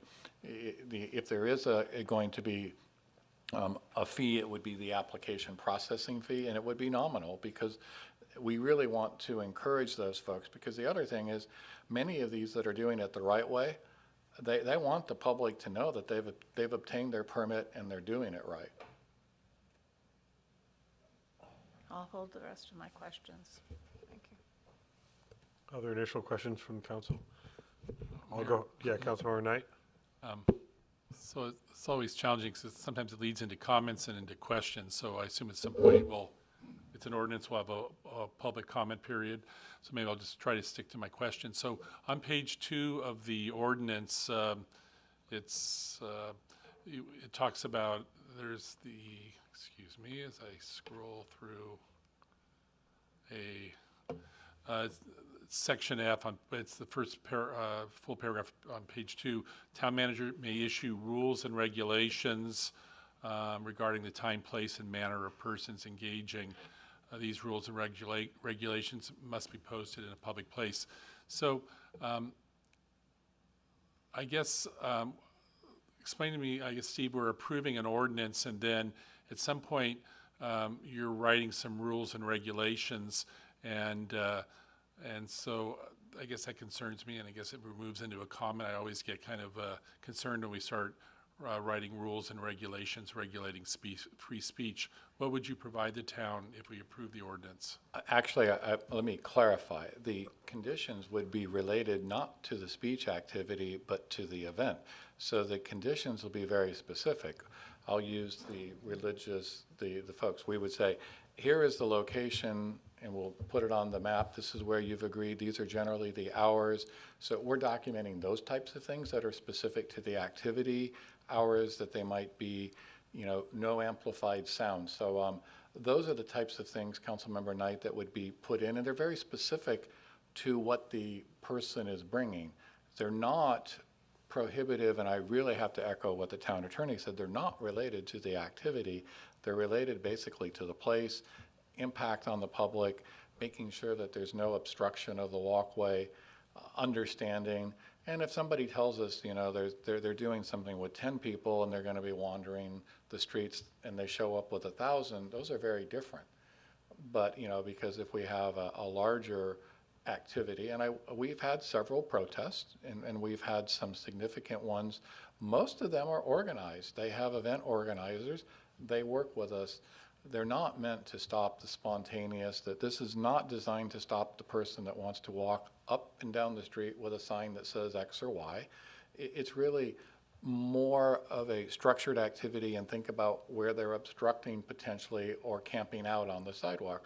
We want to allow them, give them, and really just kind of identify, here are the conditions related to what you want to do, and we all understand it, and then we can manage them to that. I will add to that too, Councilmember Knight, and your specific question on subdivision F there on page 2. A time, place, and manner restriction for First Amendment purposes is a term of art, and it means that it's content neutral and viewpoint neutral, meaning time of day or location, not related to the speech itself. And that's a requirement when the town acts generally, and also when the town manager would adopt regulations there. But that's more about, and in fact only about, the location and where it can occur in the time and things of that nature, not the content or viewpoint of the speech. Thank you. I had a similar related question. When this transitions from either a spontaneous event, individual or group, that isn't going to apply for 3 days and then come out and have a spontaneous comment, how does that differ? And if people want to come together either in celebration or protest, they want to come together at the community center plaza, and literally spontaneous, there's something's happened, either good or bad. How is that being handled, and how is that different from this? So these are events that are thought through and planned in advance. That's how this is specifically designed. It requires the permit in advance. it doesn't really capture those type of activities that spawn into something more, perhaps in reaction to particular news or in real time occurring.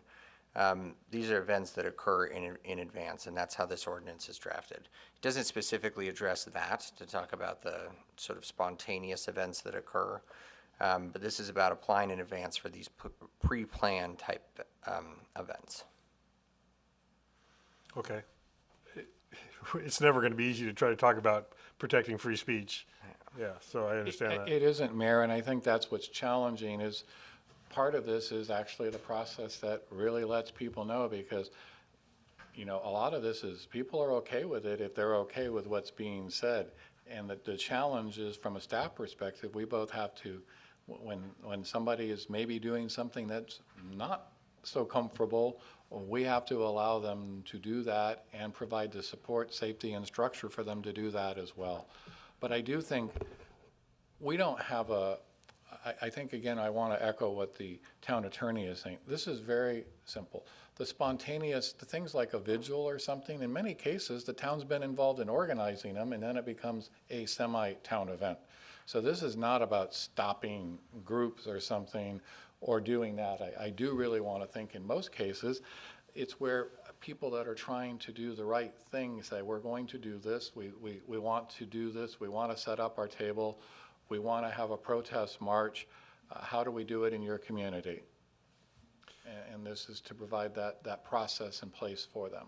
One follow-up to my question, can this permitted activity engage passersby actively as opposed to just being there? Because it seemed to be, we're using the same couple that would sit, and maybe it was their choice to sit quietly and passively and wait for people to come to them versus engage public. Is that permitted and falls in this category? Yes.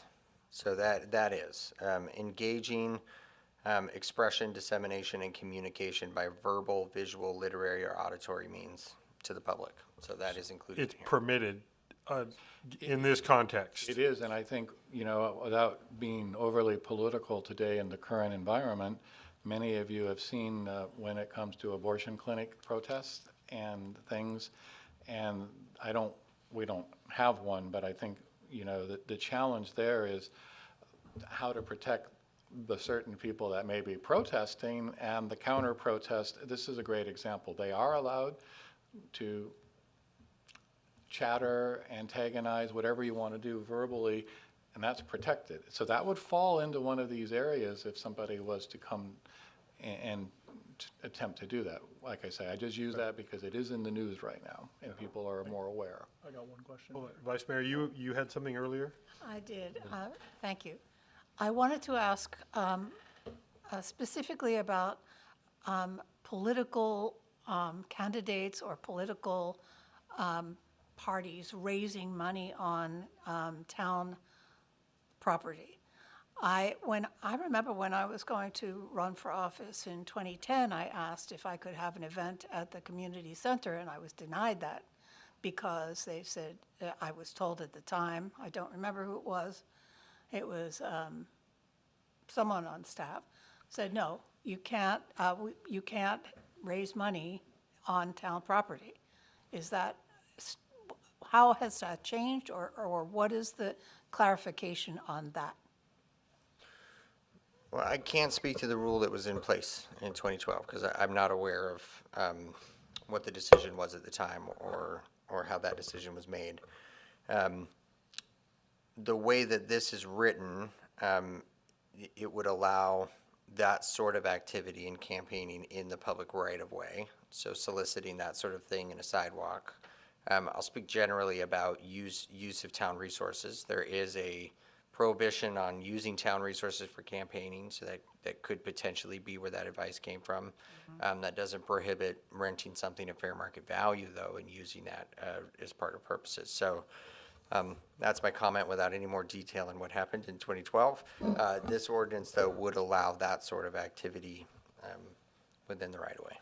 And I think Vice Mayor Nornbecker, that probably is the answer, that is that guidance from FPPC and others come through, because that's that slippery slope of town facilities and people looking like it. But as the town attorney has opined, if market rate is paid, then you can rent a town facility. And I should also say, the rental is different than setting up that box in front as well. So there's two different things we're talking about, but thank you for the opportunity to clarify that as we move into campaign season as well. I'm going to ask a follow-up to that. Are you saying that I'm going to use a public park as a town facility? Are you saying that a council member could not just set up in a park and engage in the same kind of activity we're talking about that would require a permit, but a person that is not associated with the town could set up in a park without a permit? No, and I think it's worth clarifying that then. It's the use of town resources or public funds towards campaigning activity. And so using a facility for a campaign activity without reimbursement could trigger that rule. And that's what Whether it you is. are Correct. a member of the town organization or general public. Correct. Okay. And it was 2010, I think you 2010. referenced it. Still don't know what happened in Still don't know 2010. what happened. Any other questions? Joe, I do. Councilmember Tagliabachi. Thank you very much for the town manager and the town attorney. This is very helpful. I think for me, to boil it down to a more simple way to kind of think about this, we're really talking about risk management.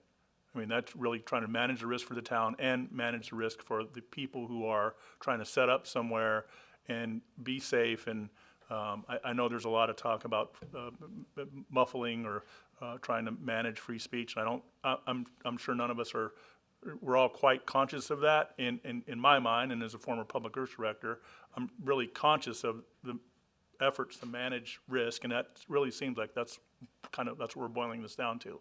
It's the town being able to manage risk so that we're getting people in places that are safe and helping them be able to get their message out, whatever that message may be, in a safe manner that doesn't really put the public at risk or the people who are trying to make their message to the public.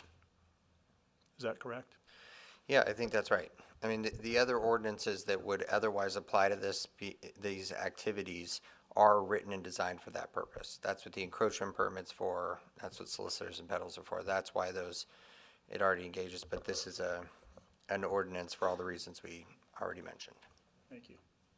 So it's starting to sound like we're getting into comments and beyond questions or on the verge of that. So I want to go ahead and get at least one public comment that has been submitted into the record. Any other public comment, and then we'll continue dialogue with the council. If you could, please, Eddie. Yes, Mayor.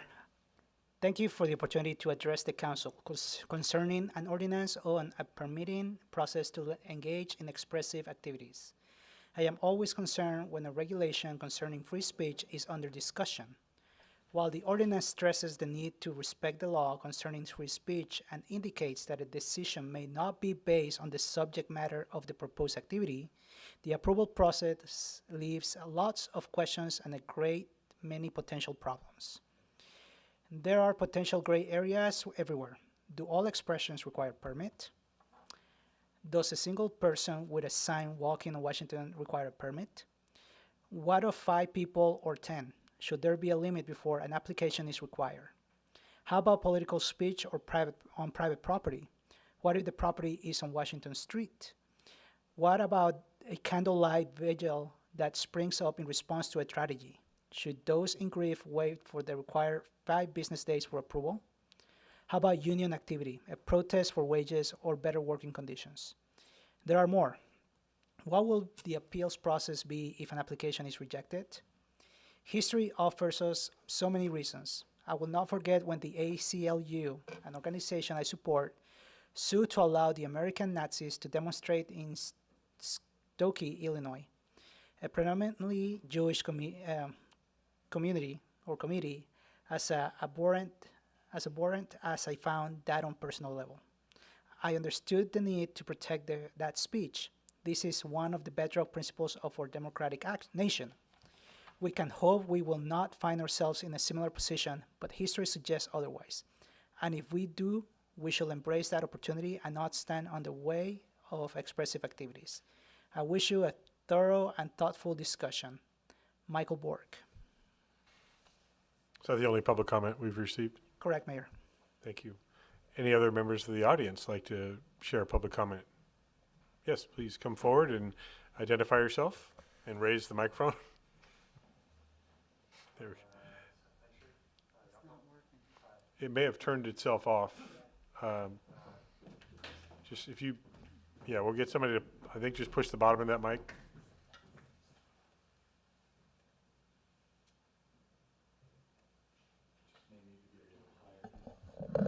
Well, it might.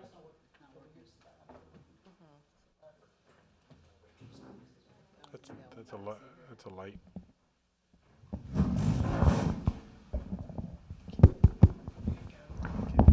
Hold it if you want. Here, you can. All right. Several questions. If you could just identify Yeah, yourself. sorry, please. Seth Tencher, Yountville. So, what would several questions? I think these are more on the legal side. What about, so if a permit is granted, where would that, where would the notice of that permit being granted be posted? So, go ahead and ask all the questions you Okay, have, and and then then- we'll have the town attorney I think, answer those. Yep. And then secondly, if those are viewed, would a counter protester need a permit on to, or a counter protester need a permit in reaction to the permit of the, or to the reaction, in reaction to the events of the first applicant? Fees and deposits. So those are just kind of who defines those, and the law says they can't be defined by the content of the speech. But I think that is really subjective, and I have some concerns there.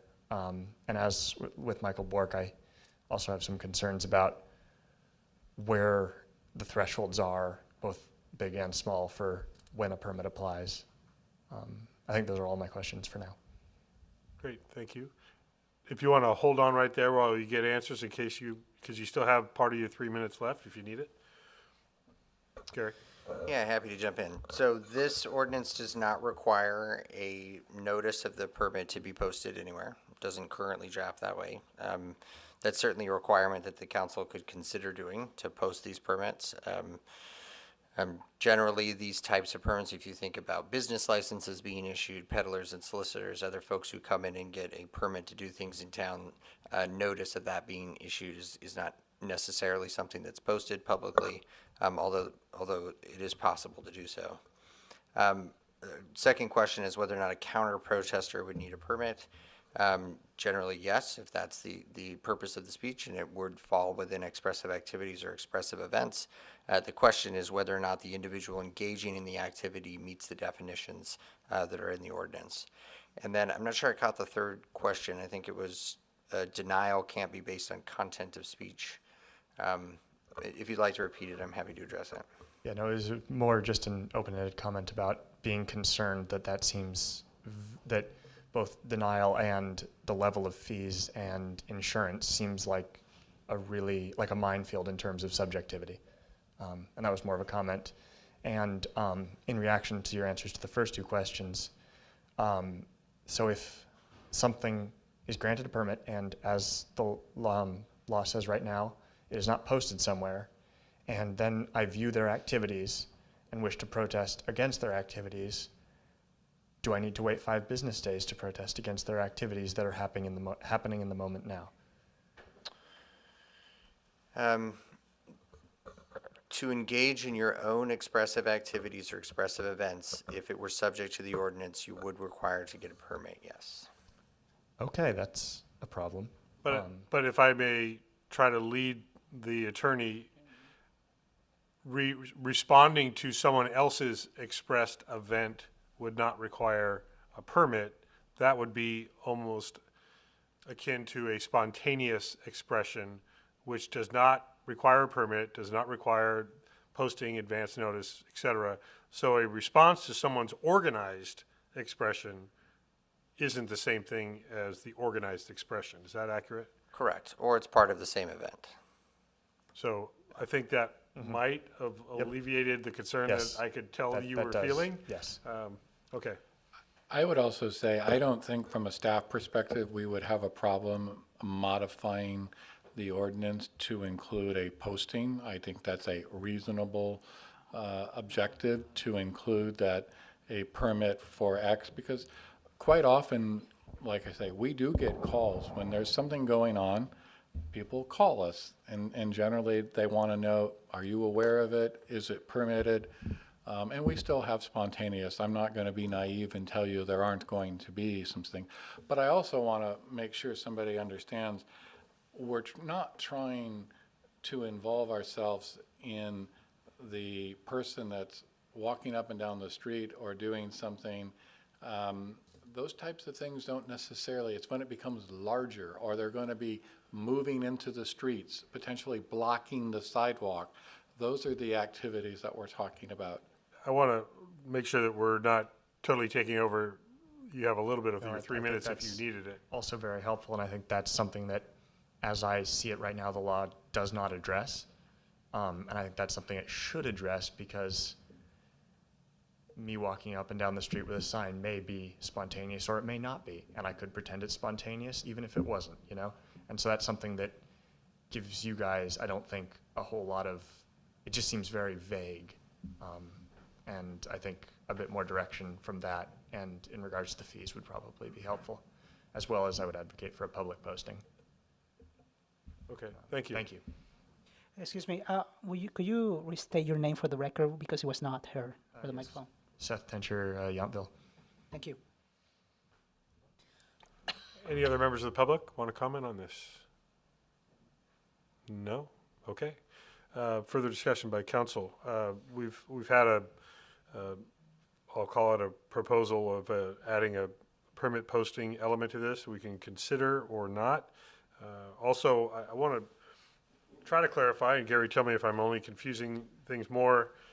This is not going to catch every single activity of public expression of speech. It just won't. But this is to help define the ones we know are not covered right now that have a structure to them. It could be as simple as town manager's example of an ironing board. I've not seen that one. But certainly setting up a table and chairs and engaging the public on whatever expression or activity. We do need better definition of what's required and what isn't required. It will not capture every expression, spontaneous or perceived spontaneous comment. I think it's kind of impossible to do, correct? Yes. Yes, the purpose of the ordinance is to fill a gap and actually to facilitate the speech rather than have it be subject to a process that's more cumbersome, has higher fees, more delay. And so that's the purpose here. Because that's the one that exists currently. Correct. And if we were to consider a permit posting, maybe the definition of what a posting is, should somebody, if somebody's renting the bocce courts at the park and there's another group that's there saying we were here first, and then the person says, I've rented it, and they say, prove it, makes sense to have the permit or the rental agreement on hand to show that. Would it make sense that that be the same way we treat this? If it's an organized activity at a location that's predetermined, that there be a way to prove that that activity has already been properly vetted and kind of organized with the town's approval. I mean, that's for council consideration. I have a- Yeah. I'm still looking at Gary, but I'm not sure I'm looking for an answer from Gary. That can be a requirement that's put in the ordinance, if the Okay. council would like. Councilmember Tagliabachi? I think from my experience as a public works director, if the town issues an encroachment permit, it's required as a condition of the permit that person holds the permit so that they can prove that they have a permit for that. So as I read it, an encroachment permit is a requirement of this ordinance. Is that correct? I'm sorry, ask that question one more An time. encroachment permit is part of the process that comes with this ordinance? If this ordinance is adopted, these activities would be exempt from encroachment permits. They would be, okay. Yeah, it would Okay. just be this process. But there could be something that's not called an encroachment permit that says your activity has been permitted in a more general way. Yes. Okay, Councilmember Mueller? To the mayor's point, that's what I think is much more reasonable, instead of having somebody seeing some activity, wondering if it's been approved and trying to figure out where you go view some posting someplace. I think that it should be on the person. I mean, I've actually used that many times when I've had solicitors come to the door. You know, I seem to be a little more knowledgeable about that than the average person. I say, well, if you're a solicitor, you'll have a permit from the town. That usually causes them to, you know, say, well, I don't have one, and then they sneak off and run away and jump in a car and off they go. So they're gone. So that works very effective, and I can see that, you know, some people might be a little intimidated, depending on who is speaking and what's going on, to asking for that. So it just seems much more reasonable that the permit should be with the person who has gotten the permit.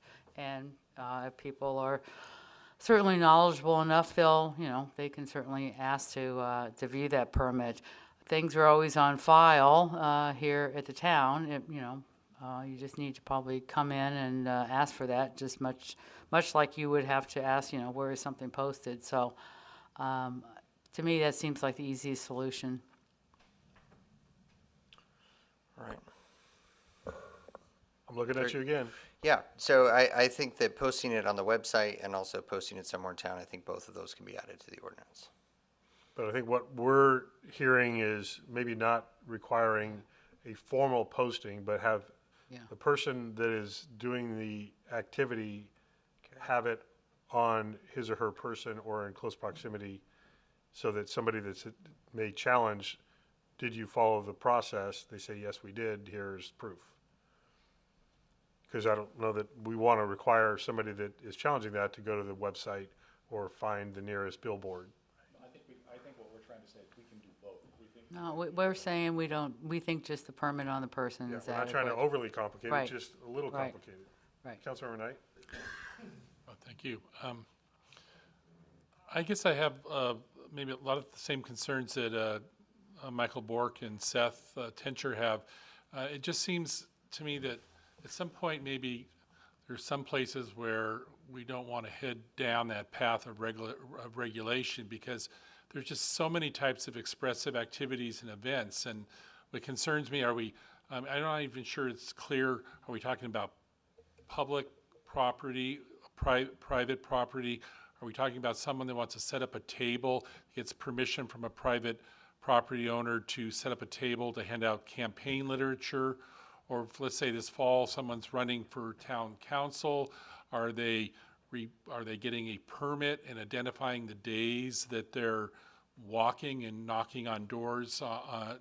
And so, but more than that, it just seems like at some point, there's just so many different types of expressive activity and events that at some point, I mean, as the ordinance talks about, the town manager is writing some rules and regulations. I understand it's about place and purpose, but then there's questions of safety and how do you define at some point if you have two groups that are maybe protesting in opposition to each other. It's just, you almost feel like we need a place in town like a Hyde Park Speaker's Corner where, okay, there's a place where, you know, regulation, you know, there's no regulation needed. And I understand Councilmember Tagliabasci's concerns. I mean, risk management, and that is a part of the town's responsibility, but there's just so many types of expressive activity and events. How do you begin to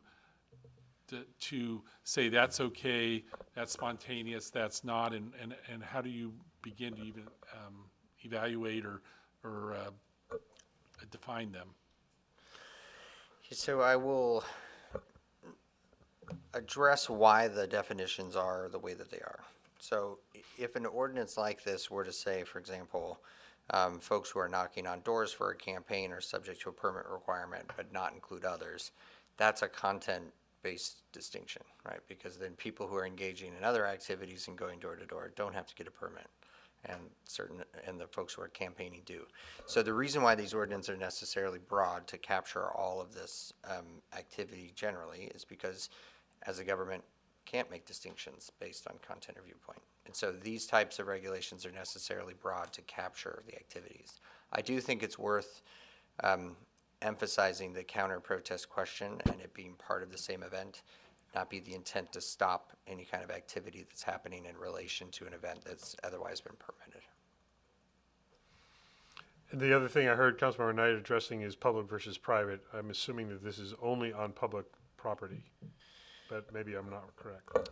Yeah, the way this is drafted is more broadly. It does include other expressive activities and expressive events. That's the way that the other ordinances are also drafted. If you look at the special event ordinance, it also includes private property and requiring that. Same with solicitors and peddlers going to private property as well. So if there's an intent to limit the scope of this, more of a time, place, and manner restriction, that's a term of art. That's allowed because those are not content and viewpoint. To limit this to particular areas, that's certainly something we can add to the ordinance. It seems that, I think maybe to Councilmember Knight's point, stopping short of someone's private property expression would be appropriate. That we're talking about publicly owned and operated space where people may disagree about content. People can put up a sign, a flag on their own private property that we don't regulate. So it seems like that would be the same thing with oral expression. And so that this should only really pertain to public space. That would be a suggestion that I would make. Yeah, Vice Mayor? So I feel that this needs more clarity before we can make a decision on it. And I think that I'd like to see more clarity on the scale of the amount of money that we might charge for a permit based on if it's one person or a group, and also the risk management piece of it, if there is one. I'd like to see these things clarified before I could make a decision. And not that I am confident that the intent is, as you stated, to protect free speech. But I think that in order for me to be able to support putting a new regulation on the books, I want to know how, and I did have some questions about how has it been working for the past 23 years that I've lived in this town. So I haven't seen it as a problem before. But anyway, I'm willing to entertain this with more clarity in the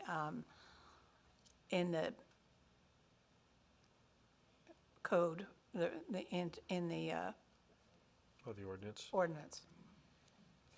I can just speak, I know that it has happened as it relates to public space.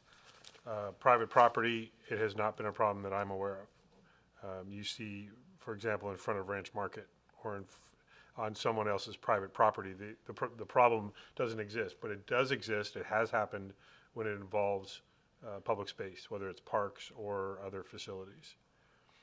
Any other thoughts? Councilmember Tagliabashi.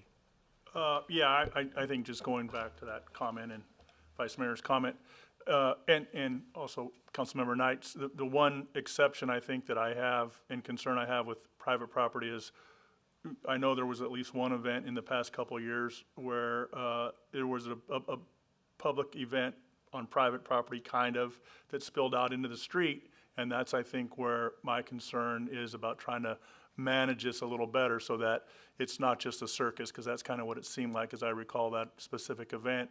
And it did cause a little bit of as a public works director, I was a little worried about the public interface with that private event that kind of spilled out onto the street a little bit. Thankfully, it wasn't as big as we had anticipated, so it wasn't nearly as dire as my mind was making it up to be, but that's where my concern goes with trying to manage that private and public interface, because you can't always anticipate, to our question, the counter protest that shows up for some of those private events. So that's kind of where my concern is, and I think it's prudent to manage it if we can, especially given that it's not a content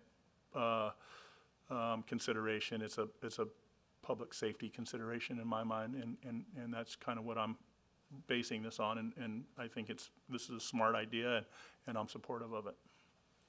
I'm going to dare try to guess at the event to which you were referring and compare it to something else that might add some clarity, that if that was an event of a group that was having a special event and there was a protest of that special event that was on the sidewalk and then spilled into the Washington Street, I think that's kind of to this point, that compare that, ironically, I believe the same location, where there was an organized protest that identified itself to the town ahead of time, learned the parameters around which they could protest properly, dare I say, and then even held a progressive march that continued the protest elsewhere. So they were given where they could be on public property, not on private property, in protest of what was happening on private property. So we didn't control the private property part. That was the private property owner's concern. But we did support what could happen on public sidewalk and what couldn't happen on public street. Am I guessing the same event? Okay. That's correct, Mayor. Thank you. And so these distinctions would apply, and that's kind of what's necessary here, I think, also, that there needs to be some context of even a spontaneous activity. It could be, we just won the Super Bowl, and everybody's excited, and they want to get together and celebrate. That's still spontaneous. And that's not what we're talking about. That's not what we're talking about. But And I somebody that is, organizing on social media to come to this location on this date and time and be in this space and speak however they want to speak, we want to understand what that impact is, to your point, that they understand what they can and can't do, and we know what's going on. I think we've got some feedback here that I think Gary and I can work on trying to do a better understanding of what this is covering and what it's not. Because again, we really want to stress, we're very cognizant and actually really trying to protect, because that's fundamental. But we also do need, so we've got some feedback from you, and we'll take a stab in working on this and bring it back at a later date. So, Gary or Steve, are we continuing this item? Because we haven't taken any action at all yet. We'll bring it back up when. Because it's an administrative item, we're not having to carry it over. Correct, yeah, we have direction sufficient to go and revise some language and bring it back at a future date. And what I also heard is there may be, but there may not be consensus on this, about having a permit that can be shown upon request at the site of the activity. No, I think that's a reasonable thing. I thought I saw generally consensus from the council on that. There may be an interest in trying to define a little bit more clearly if there is a fee schedule, or if that is overly We will include that in the next staff report. All of our fees, just a reminder, we do an ordinance that enables and establishes that there will be a fee, and then you adopt your fees by resolution. But we will address that in the next staff report.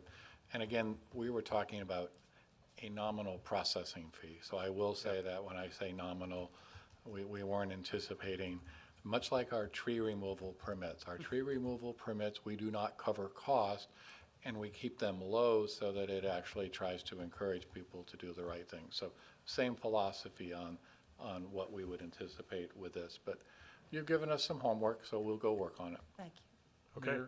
Yes, Councilmember Knight. Just quickly, and I appreciate that. I appreciate the work you've done.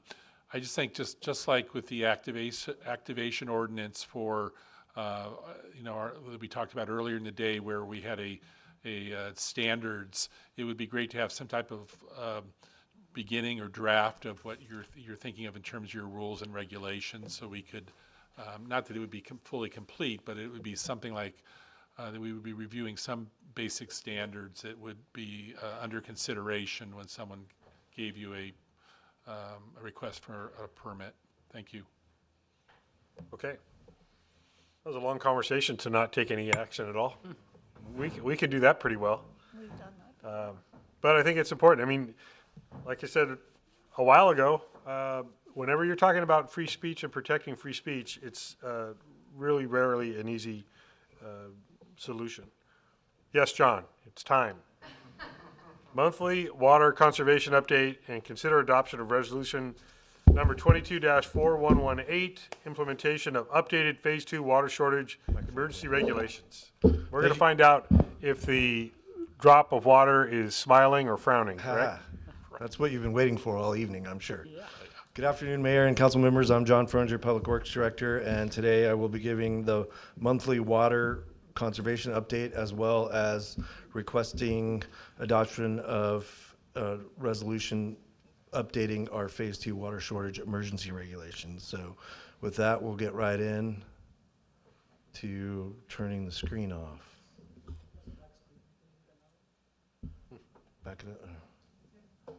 So the message today is good news and bad news. It's kind of typical with this message that I've been delivering regarding water. The bad news, starting with the bad news, is our drought monitor, the California Drought Monitor, is indicating that all of Napa Valley Napa County remains in a severe drought. And similar to last month, we're on the edge of extreme. So as far as with no significant weather change, we are going to be in a severe to extreme drought condition for the indefinite future. So that's the bad news. The good news is the drop of water is smiling. So comparing water use for the month of April from 22 to 21, we actually had a 33% reduction. So that's actually very significant. Thank all of our water users for that. We attribute that to the April showers that we got and the fact that people are realizing and managing their irrigation systems better. So they recognize when it's raining, they have the power to put it on rain delay or turn it off.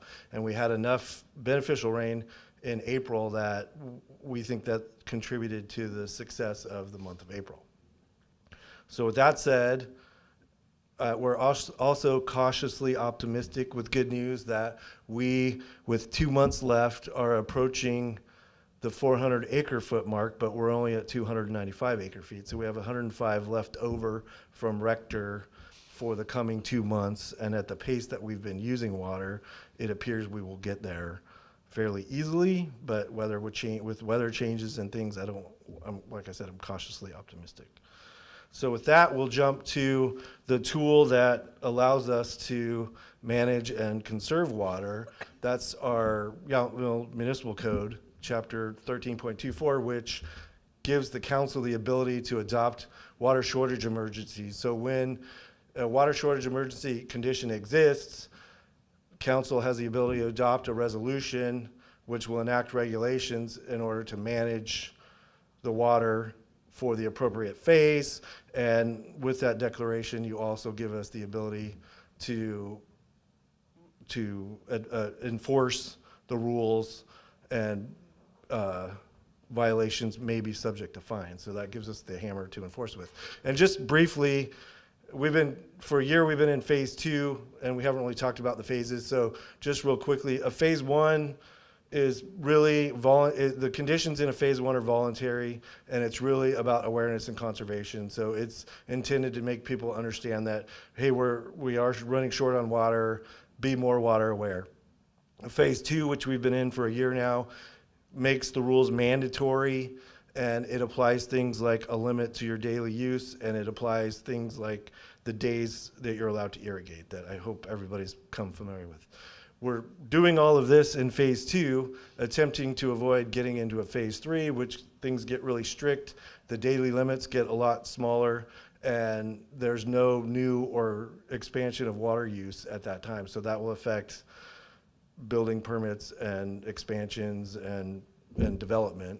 And then phase 4 is certainly something we want to avoid. It's the dire situation where the limits are really low, and it restricts all outdoor irrigation. So we like the way Yountville looks now. We don't want to get to a phase 4 if we can help it. So with that said, as I alluded to a minute ago, we adopted a resolution on May 4th, 2021, almost a year ago to the day, that was triggered by our first Calvet water allocation memo that said we were subject to conservation because we're only going to receive 400 acre feet of water. And at that time, the state was requesting conservation. They weren't really requiring it. So we've been living under the phase 2 rules for a year, and now current events are such that we should renew the phase 2. We're remaining in a severe drought, as we discussed. We have state executive order that just came out that we discussed at the last council meeting that is requesting all local agencies to enter or remain into a phase 2. And then we got our second year Calvet water allocation memo, which said we're only going to get 400 acre feet. So our conservation measures and this phase 2 are going to be in place indefinitely. The adoption of this resolution before you, if it happens, will renew the phase 2 water shortage emergency regulations. It automatically incorporates the rules from phase 1. And this version incorporates some of the lessons that we learned from implementing the phase 2 through the last year. The renewed phase 2 has all of the same rules in it. It clarifies a few things.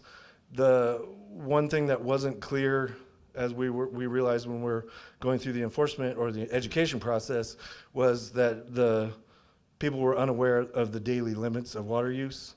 And then there was some redundant language about the water source. So the version that is presented before you today clears up that confusion, or clears up that language.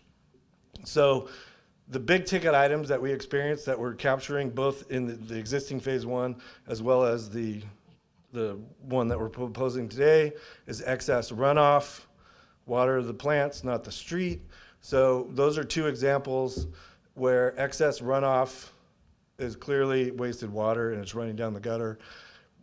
Ion water is a valuable tool, but in this situation, this is a visual observation that we see the water is being wasted. So you'll see in a minute how ion water helps us with certain aspects of it, but other aspects, it's just simply eyes on the road and eyes in the field taking pictures like you see here. So these are 2 examples of clear excess runoff that we are trying to mitigate. So this one is an example of the irrigation days, and the snapshot that you see with the bars is a screenshot from Ion Water, and it's showing that particular customer is watering on Sunday, Tuesday, Thursday, and Saturday. And the 1,000 at the top left of the bar means they're watering 1,000 gallons a day each of those days. And under the current and future regulations, this particular address is an odd address. So they should have been watering on Tuesday and Friday. They got the Tuesday right, but they were clearly exceeding the limit of 450 gallons a day. I did a quick math while I was sitting there, and if they were to limit to 450 gallons a day and keep it on the right days, it would save 3,100 gallons a week. And part of what drew our attention to this address was the consistent flow of water in that gutter that you see in the picture on the left. The next one is the daily limits, which is what we talked about. You're supposed to water on certain day, or you have a maximum of 450 gallons per meter per day. In this example here, the person is watering on the correct day. It's an even address. They're watering on a Monday. They got that part right. But they were watering over the course of 3 hours, they were watering 1,100 gallons. So this is an example of where they almost got it right, but awareness using Ion Water would make them understand that they're overwatering. And then the last one that we've been struggling with but working hard with is the parking and landscape median strips. This one is a challenge because the narrow shape of the landscape parking median strip doesn't lend itself to spray irrigation. And our ordinance, our phase 2 water shortage emergency is specific that there will be no watering of park medians without a drip irrigation system. And the language for that has been consistent as far as the water source. It's any water. The one on the left was actually also a double whammy. It was irrigating on the wrong day as well. So we're chasing two sets of rules here. And then the one on the right, it was just clear runoff because they're using a spray irrigation system versus a drip irrigation system. So if the one on the right was a drip irrigation system, we wouldn't expect to see that amount of runoff. So to that end, we do have modest incentives to help with this process. We've been focused, there's the Cash for Grass program as well as the Flip Your Strip program. We here in Yountville operate those independently as two separate programs. In Napa, they have the Cash for Grass and they use the Flip Your Strip as a bonus. Because we have people that just want to flip the strip, we've been offering it that way. To qualify for it, you just have to have a town water account. And just to make people aware, the city of Napa helps us with that program. So a city of Napa water representative is the person that comes out and verifies what's there before you convert it and then what's there after you convert it. And then once we get that confirmation, we can issue the rebate. And then the last thing is, as you saw from the graphs, Ion Water is a valuable tool. We're slowly getting more people enrolled. We're up to 238 accounts now, so we're at 28%. I think for the last few meetings, we were around 25, so that's slightly better. But it is a valuable tool, and it does help people understand how much water they are using. And with that, I am available for questions. Thank you. Questions of the council? I have one. Yeah, Councilmember Mueller. This is a related question. It's not a direct question. So because I know all of our water that we're using less of in town, probably not enough, but hopefully you'll keep making us get there. Does that have any effect on any of the operations in the wastewater treatment plant? Because you don't have to rescale for anything there because so much of this is irrigation and Yes. it's not really in. Okay. Yes. So the real low-hanging fruit, for lack of a better word, is outdoor irrigation. And in general, the number is 80% of the water goes to outdoor irrigation. So it doesn't end up in the sanitary sewer system and over at the plant. It ultimately ends up in the storm drain, and then if it's enough water, it may make its way to the creek. But it's not water that's making its way. And we have conversations frequently about people being upset that they need to take less showers and things like that. That helps, but once we have the conversation with them about their irrigation system and explain that we can see using Ion Water that on the days that you're not irrigating, you're only using 100 gallons or 150 gallons. So your showers and your dishwashers and that kind of stuff is really not the problem. It's the outdoor irrigation. All right. Thank you very much. Councilmember Tagliabashi. Thank you very much, Director Ferns, for your information. It is very helpful to all of us here and those of us listening. So the question I have is about the gallons per day usage limits that are set and continuing to set with this updated ordinance. So for a residential meter, it's 450 gallons a day. Correct. But if you're in a master plan community like I live in, and on our master meter, it's only 250 gallons per unit, basically, and it seems a little random. I mean, I understand that some of these places are apartments and are smaller, but that's not the case for all master meters, and I'm wondering if you had thoughts or discussions with staff on that, or if it's just kind of how the ordinance was set up, and that's that's how the ordinance exists on the books now, and it is intended, I believe, to provide enough water for the internal use where the master plan communities have that shared landscape, which is typically fed by another meter. Yeah, but ours is fed by a well, so that's not a problem. So, and based on your 80% of usage is irrigation, it might not affect us. Right. And I would also say, Councilmember Tagliabashi, I know you've had prior conversations. This may be something your HOA wants to look at and encourage individual meters, because you are in shared group meters, and that's a choice the HOA made. So we, on our project, we did put sleeves in from the meter to the house, so that when and if the town upgrades the water system in the neighborhood, we are prepared to put in the individual meters. I think it would encourage better water usage, it would help with some of the revenue for the town, but it's basically a better tool for helping us people manage water, be more conscious of how much water they're using, because on a master meter, unless you're somebody who's tuning into the eye on water for that meter, most people in my neighborhood just aren't aware of how much they use. They're not. Right. You know what I mean? The other question I have is, it seems with all of this managing, really looking down into how many gallons a day people are using in individual homes, it's really now becoming much more of a code enforcement issue, and I'm wondering what the impact is on staff, and if, in your opinion, and the town manager's opinion, we're reaching a point where, especially since we're coming up to budget discussion, that a code enforcement person might be a better usage of personnel as opposed to continuing to impose this on staff that are already quite busy with other stuff. And, you know, I think the planning director has the same challenge, but this is a water discussion, so just wondering your thoughts on that. So it is time consuming. We do have a group effort, so we do try to spread the impact of it across multiple staff members, and we all, you know, team effort get it done, but it is very time consuming from the public works administrative staff point of view.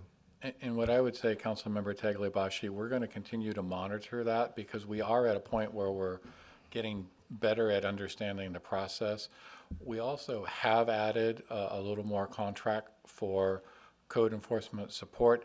And I'm going to be very honest, we may need to come back and add an additional part-time person of a different, it may just be admin help, because part of this is the content. We have to do the door hanging and the documentation. So a certain level of staff work, we can't just say one person's only going to do it, because that won't work.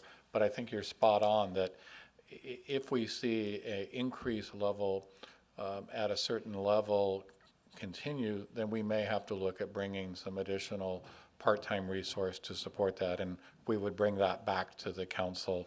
But we have increased this year's budget based on your, we are resuming a little bit more of a part-time code enforcement program based on feedback. You may remember a couple of years ago before COVID, we had a part-time with the city of Napa, and this year's budget, you already authorized a little bit. We've got a little bit more under our contract with the BPR for some support there. But yes, we're going to have to manage and really understand how that works. Yeah, I would be interested in having that discussion during budget time, because I know we have 1338 coming, and there's a lot more code enforcement related activities. I think this lends itself perfectly to that discussion, so certainly would be interested in having that discussion during the budget workshop. Yeah, Vice Mayor. Yes, first of all, I'd like to ask Councilmember Tagliabashi about the well water that you use in your HOA for your landscape. So, but you pay for that water, correct? The well is owned and operated by the HOA, that's correct. So we are back when Councilmember Knight was on the council in his first run, there was a moratorium on water, and they were trying to get the Washington Park subdivision built. And so the moratorium was lifted, and our HOA and the town partnered with the well, and as a way to kind of offset some of the water use for Washington Park. And the town required the HOA to disconnect all of our irrigation from town domestic water. So no domestic water at all in my neighborhood goes to any irrigation at all. That's including pots in the front yard, and so it's all irrigation is not allowed by ordinance and agreement with the town at all. So yes, our HOA pays for that well maintenance and all of the costs associated with irrigation. But not the water. The water is, well, it comes out of the well, so yeah, it's part of our process. So that's my question to you, please, Mr. Ferens, that are all HOAs dealt with the same way, where they, if they have their own well, do they, are they charged for water by the town? That's my question. Well, I'm going to try to answer the question, Councilmember or Vice Mayor Dornbeck. First, if they have a well with no account, then there's no town charge. Our HOA has wells that are associated with a town account for backup. So we have the Vintage HOA has 2 irrigation accounts, so they are using the town's domestic water supply in addition to their well. So they're using both. So they have 2 water irrigation accounts. We provided that detailed information to the HOA and the board. So it depends. There's another HOA that has no wells. So for example, the Hopper Creek Condo Association, almost all of that. So, but the short answer is, if you have to have a town account to get water. So in the case of the 2 HOAs that you're talking about, the one at Vista is slightly different, and it also has the unique characteristic that Joe was mentioning with group meters as opposed to individual meters. The Vintage HOA has individual meters to all of the single-family homes and the condos, and they have a separate meter and account for the pool, and as I mentioned, the 2 irrigation meters also to support their water. Thank you. Any other questions before we get public comment? Councilmember Knight. Thank you, Director Ferns. So I guess just quickly, is in the staff report and in the resolution, the 17 conditions that are listed, are those the same? That are we just continuing them? Are there have been any changes to those, or are those the same that we're bringing forward in this new resolution? They're, is it still on? Yes, they're the same with the exception of language specific to the day, the daily schedule. In the existing version, that line item specifically says from the town's potable water supply, you can only water on these days. And so the new version, we took that out and just say, you can only water on these days. Okay, So it's regardless of water source. That's the real distinction between the 2. So clear language. So as it says on like number 9, no hand watering or irrigating landscaping in a manner that causes excess runoff. Hand watering is still allowed, but be careful. That was a clarification that came up also, in that we are trying to make the distinction that hand watering is not irrigation. So the language is cleaned up to, we took out, thank you for asking this question. We took out the language in the existing version, it used the phrase watering. And we discovered hand watering and irrigation are 2 different things. And we did research up and down the valley, so we would be consistent with our agencies up and down the valley. And irrigating is the sprinkler systems and the timers and the irrigation systems. Hand watering with your hose and you're out there watering your plants isn't considered irrigating and isn't subject to the day rule. So you could theoretically stand out there and water your lawn with a hose on an off day. And we tried to clear that up in the language with the new version. So for most of our residents, as you said, there's 80% of the water use is irrigation. Is one, pay attention to our irrigation days, and if you're going to hand water, be careful, right. and be cognitive. Sign up for the system to find out how much water you're using, and then for many, they're gonna be compliant and help us get through this. So. But I also support what Councilmember Tagliabachi says. At some point, this is not ever going away, and we need to think about, in terms of budgeting and all that, how we continue compliance and do it well so that people are educated, and then we're not always having to be knocking on their doors or putting information on their doors. So thank you very much for your report. Yeah, I think one of the keys is for people to understand what 450 gallons means. Yes. Thank you for all that. We're certainly seeing the same, we're also going to have to talk about in budget, the irony is less water being used, less revenue being generated. Right. Yes. We'll have that conversation Thursday, or is it the next one? Thursday. Don't worry about it. That was rhetorical. Don't worry about it. I shouldn't have even asked. We're good. Public, any comment on this item? No. Okay. So there is an action being requested to go ahead and adopt this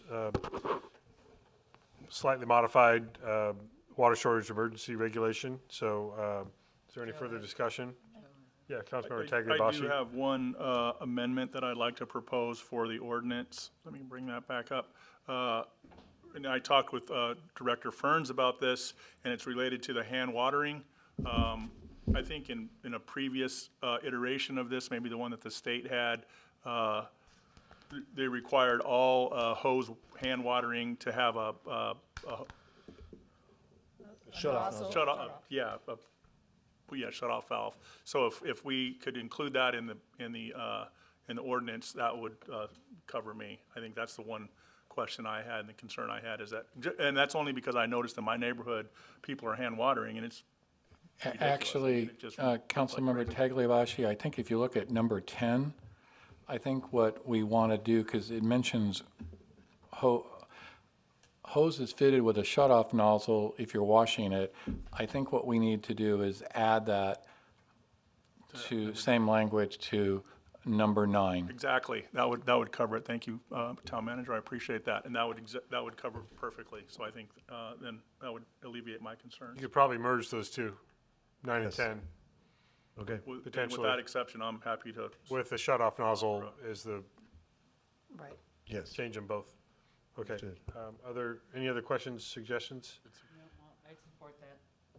So I'll be happy I'll to- take your words to mean you're going to propose a motion to that effect. Councilmember Mueller? Yes, I would, just close it, hold on 1 second, hit my eyeball. I'd like to make a motion that we approve resolution 22-4118, adopting resolution number 22-4118, approving implementation, of updated Phase 2 water shortage emergency regulation with the modification of adding a shut-off valve to item 9. Potentially merging items 9 and 10 at the discretion of Also, staff. we'll accept that as my motion. Thank you. We need the screen now to come up for voting. I'll second the motion. Might need to refresh. I refreshed, but it didn't refresh.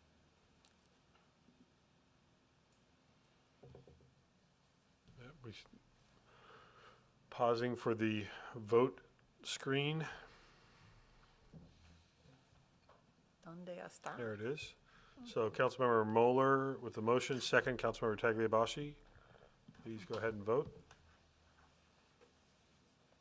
Okay, that does pass unanimously with the modification. Thank you. All right. Moving right ahead. Next item, 10C, discussion and request for direction on maintaining the 2-story height limit. By the way, John, good to see that it's still a smiley face on there. Didn't want to let that go. All right, discussion and request for direction on maintaining the 2-story height limit for accessory dwelling units. Hello again. I'm here today to discuss direction on maintaining the 2-story height limits for the ADUs. The next council meeting on May 17th, I'll be bringing multiple ordinance updates as it relates to infill housing in response to recent changes in state law. One of which has been a result of many conversations as it relates to allowing 2-story ADUs. In order to further the council's goals of encouraging ADUs, staff would like the opportunity to include an exception provision to allow a 2nd-story residential unit on top of a garage if it doesn't affect the neighbor's privacy or view shed. Staff would like to hear council's direction and any thoughts about these height limits and/or direct staff to prepare specific exceptions for such conditions as I prepare the ordinance for your review on May 17th. As it's written right now, accessory dwelling units shall not exceed 1 story or 16 feet in height unless the accessory dwelling unit is contained within the existing legal 2-story space of a single-family dwelling, detached dwelling unit, added above or below an existing single-family detached dwelling unit, or added above an existing legal 1-story detached garage on a property with an existing legal 2-story unit. Basically, you can only have a 2-story unit if you have a 2-story house. above an existing garage. You cannot construct a new one. As you can imagine, about once a week we have these pre-application meetings. There's been a lot of conversations and questions, and the consistent question is, can I build an ADU over my garage? And the answer is typically no.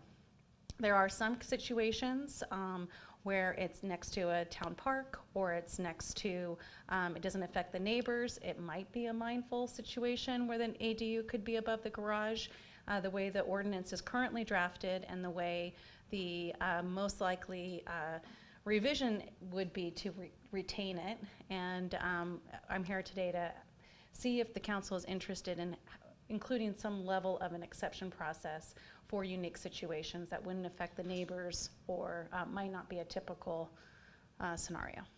If so, staff can come back with some draft language on the May 17th agenda. So I'm going to ask for some clarification up front. You're talking about 2 stories total, meaning on a garage, it would be the garage space plus 1 more level on top of it, not 2 on top of a garage. Oh, yeah. So a perfect example is a 1-story single-family residence with a detached garage. Right now, if they would like to do an ADU, they technically have to become a 2-story unit. They could become a 2-story house if they meet the 50% 2-story limitation, but they couldn't have a 2-story ADU above their garage, the way the ordinance is drafted now. But if it's a 2-story primary residence with a garage, detached garage, they can add a second story that is an ADU currently. Correct. That's the only way you could do it. So, and that's in state law. No, that's in our current ordinance. I thought state law now took the authority away from stopping us from doing a second story above a garage. Is that not correct? It depends on the circumstances. Of course it does. Oh, all right. It depends on if it's within existing footprint and whether or not it's within the existing space of the garage. So currently, if it is within the existing space and footprint, you're right. State law allows that to go in.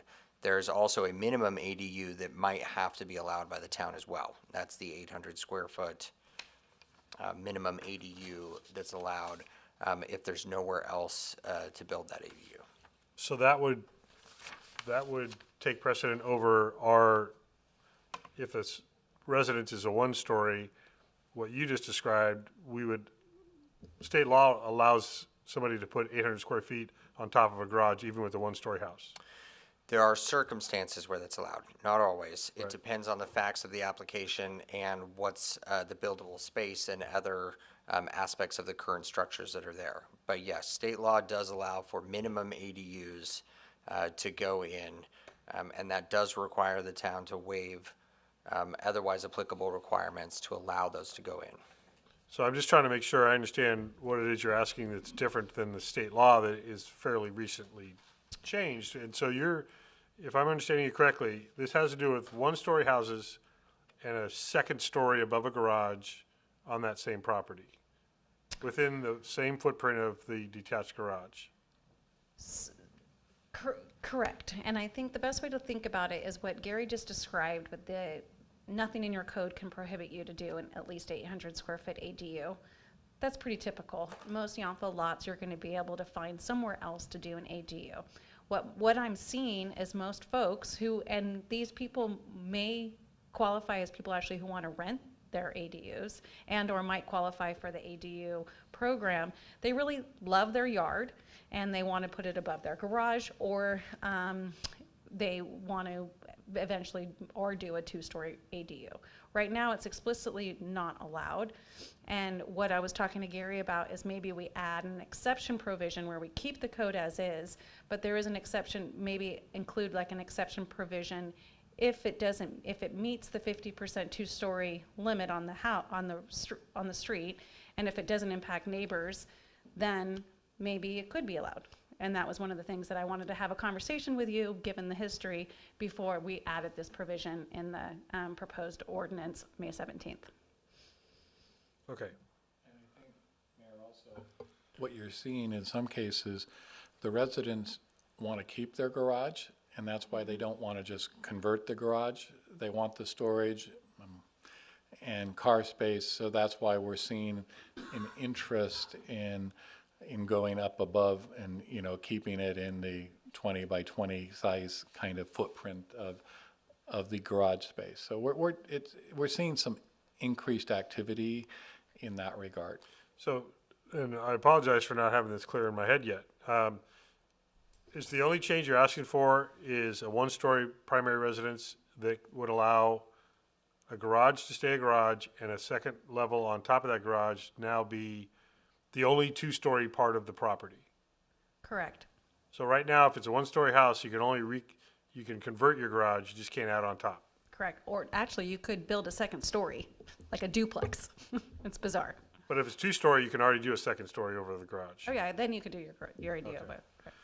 Okay, Vice Mayor. Thank you. So what about, I didn't see anything in there about if the garage is attached to the house, and if the house is a one-story house, but it has a very tall house. Oh. Well, I mean, we didn't go into that much detail. We were actually thinking about just offering this exception on the next ordinance draft. We actually haven't drafted it yet. We just thought it would be more beneficial to have this conversation first, get your concepts, include your comments so that what we brought to you incorporated any concerns that you guys might have. So that's still my question. If you had a house, a garage that is attached to the house, in a way, to the side and just the back wall of the garage is attached to part of the house. And then, and there were it had very tall ceilings. Could you put an ADU over the garage? I believe it would still be subject to the two-story limitation, 50% per block in order to do that, and because it's part of the attached to the primary dwelling. And so you'd go through that analysis of how block is defined in the code to do there. An ADU is always allowed within the existing legal space of a structure, though. So if it were within the current space of the home or the garage, it would be allowed. Thank you. Other Councilmember Tagliabashi. Thank you. Still trying to figure out in my head what a detached garage is and what's not, based on the Vice Mayor's question. So can you help me understand the attached garage definition, given her question with the shared wall of a garage and maybe a kitchen or a living room on the other side? Is that a detached garage or is that a part of the house? Well, in this particular situation, I've had two where I've had to noodle on them. And in one situation, it was attached, and I interpreted the code, and I haven't consulted with Mr. Bell, but I interpreted the code as whether the garage was attached or detached. You couldn't have an ADU above a garage, but you could have had it above the living space if it met the 50% rules. But for most people, the roof structure, the construction elements above a garage versus above a house are much different. And I think also for people's preference, they prefer to. And I asked this question because the council, when they updated the general plan, my neighborhood, which is a master plan community, now allows a second story, which our HOA has not approved that yet, but our garage sets itself up much better than trying to do something else because of the nature of how those homes are built. So that my question would be about the attached versus non-detached and trying to figure that out, which thank you for your clarification, because in your mind, a garage is a garage. That's how I interpreted regardless. it. And then we're now back to It was just a interesting yeah, no, I agree. experience where it was like, oh, you could have a two-story house, but you can't have a two-story ADU above a garage. So if it met the 50% rule, and if it didn't impact the neighbors, maybe it is a good conscious land use decision. Thank you for answering the question. I appreciate the report. Councilmember Moeller. All right, so the, what you're asking us is, and you'll be bringing it back, and with more language, is that if, at the discretion of the planning director, an applicant comes in and it may not fit in the current ordinance language that we have right now. But there are some unique circumstances about it where no one's going to really see it. It's not going to block any views. It's, quite unique situation. We would give you the authority at the discretion of the planning director. Would you envision any other parameters around that, saying there are no neighbors on three sides, or it doesn't block a view, or would you just say exceptions may be made? Yeah, I would say neighborhood privacy or neighborhood, light, shade, shadow elements, and that it met the 50% two-story rule, because that's important to Yountville. Yes, that is very important. Is there any example that you might want to share that maybe we can visualize a little bit? Yeah, there's a little house on Forester, next to the Forester Park. Okay. A little garage, wanted to do an ADU. We've had 3 different renditions. I think they're quite serious. As of now, I would have to deny it unless they did a 2-story above their house. That's what kind of spurred my conversation with Mr. Bell, and then that's when we started noodling on it, and then I said, why don't we offer this exception? Given the sensitivity of it, I thought it was best to have this conversation before you guys, to offer it before we had it in the ordinance, because next council meeting, there'll be many different ordinances, and I didn't want to get stuck up on it. So if something like that were to come forward, we would agree, would there be an appeal process? Because it would be at your discretion, but there could be another neighbor. It also could be written so that it goes to the council, and it's the council's determination rather than an appeal process. I think that might be a better way for us to approach it. Yeah. I'll jump in a little bit on the appeal process. I know this ordinance is coming back. There's a lot more detail, and as the planning director noted, there'll be a lot of other ordinances the next meeting too. The ADU process under state law is ministerial approval for staff, meaning that these types of requirements like number of neighbors and privacy and things will need to be reduced to objective standards that are essentially a yes or no question. So we've gone through that before with previous iterations of the ADU ordinance, and that would be similar for any kind of requirements that the council considers for these types of second story. In terms of an appeal, it is true any decision of the planning director can be appealed. That process can be changed, so it comes directly to the council or to the ZDRB first and then to the council, which is the code currently requires. That appeal, though, is limited to whether or not the planning director has correctly applied those standards, which would be ministerial, so it's yes or no. So does the application meet it, yes or no? So it's a different type of appeal than you might see in another circumstance because of how these applications are approved in the first place. So there would have to be those if we were to allow at the discretion of the planning director, you would think that you'd put some language around that about what would be allowable. That'd be required by state law to have those objective standards. Okay, there we go. All right, those are my questions. This italic paragraph that's in our code is very confusing. Thank you. I had to read it about 5 times. It's, I've gone past 5 times. One of the challenges, well, the whole thing needs to be reevaluated, this paragraph. But the question I have still is, what's the maximum height we're talking about? Because we have had trouble defining what is a second story in other applications, and I don't see it defined here yet either. There's only shall not exceed 1 story or 16 feet in height. Mm-hmm. That doesn't help how high a second story, and according to the public comment we're about to get on the record in a second, there looks like a house on top of a house. So how are we defining this? If a garage, and I'm sorry, if it's connected to the building, it's attached, and if it's not attached to, then it's detached. But if it's a flat garage versus a pitched garage, how does that affect what second story height can happen?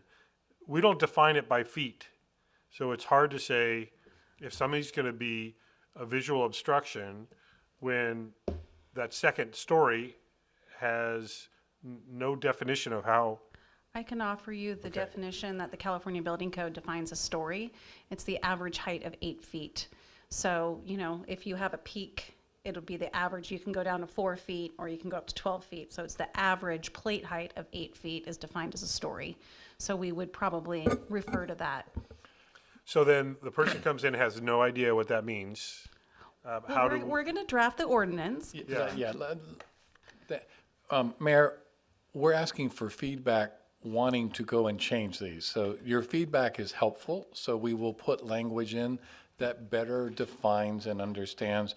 If you may recall, a couple years ago, we went through a lovely discussion with all sorts of illustrations on plate height and story and stuff.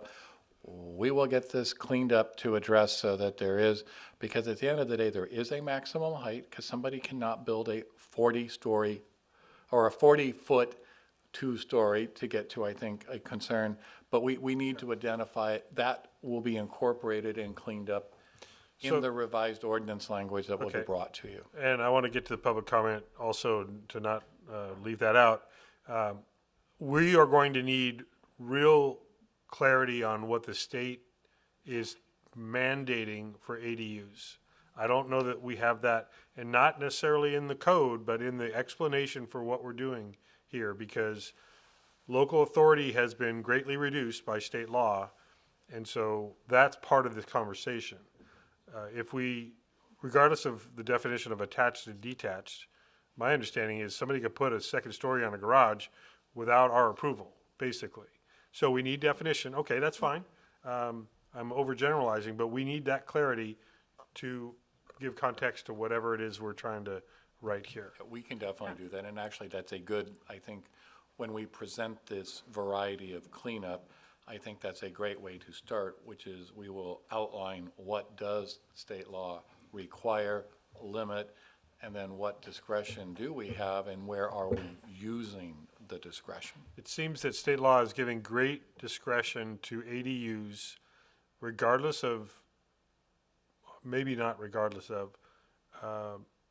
privacy, visual impacts. They seem to be prioritizing building a housing unit over a neighbor doesn't like the shade or the new visual. So we just need to have clarity on that so that we can make a decision on all this. Yep. Okay, Councilmember Knight. Thank you. Sorry, just waiting to the end. So and listening to everyone's comments, so I appreciate that. So I guess it's an interesting conversation because in your report, the real critical issue is how does it relate relate to the two-story housing element. But now, after listening to this conversation and reading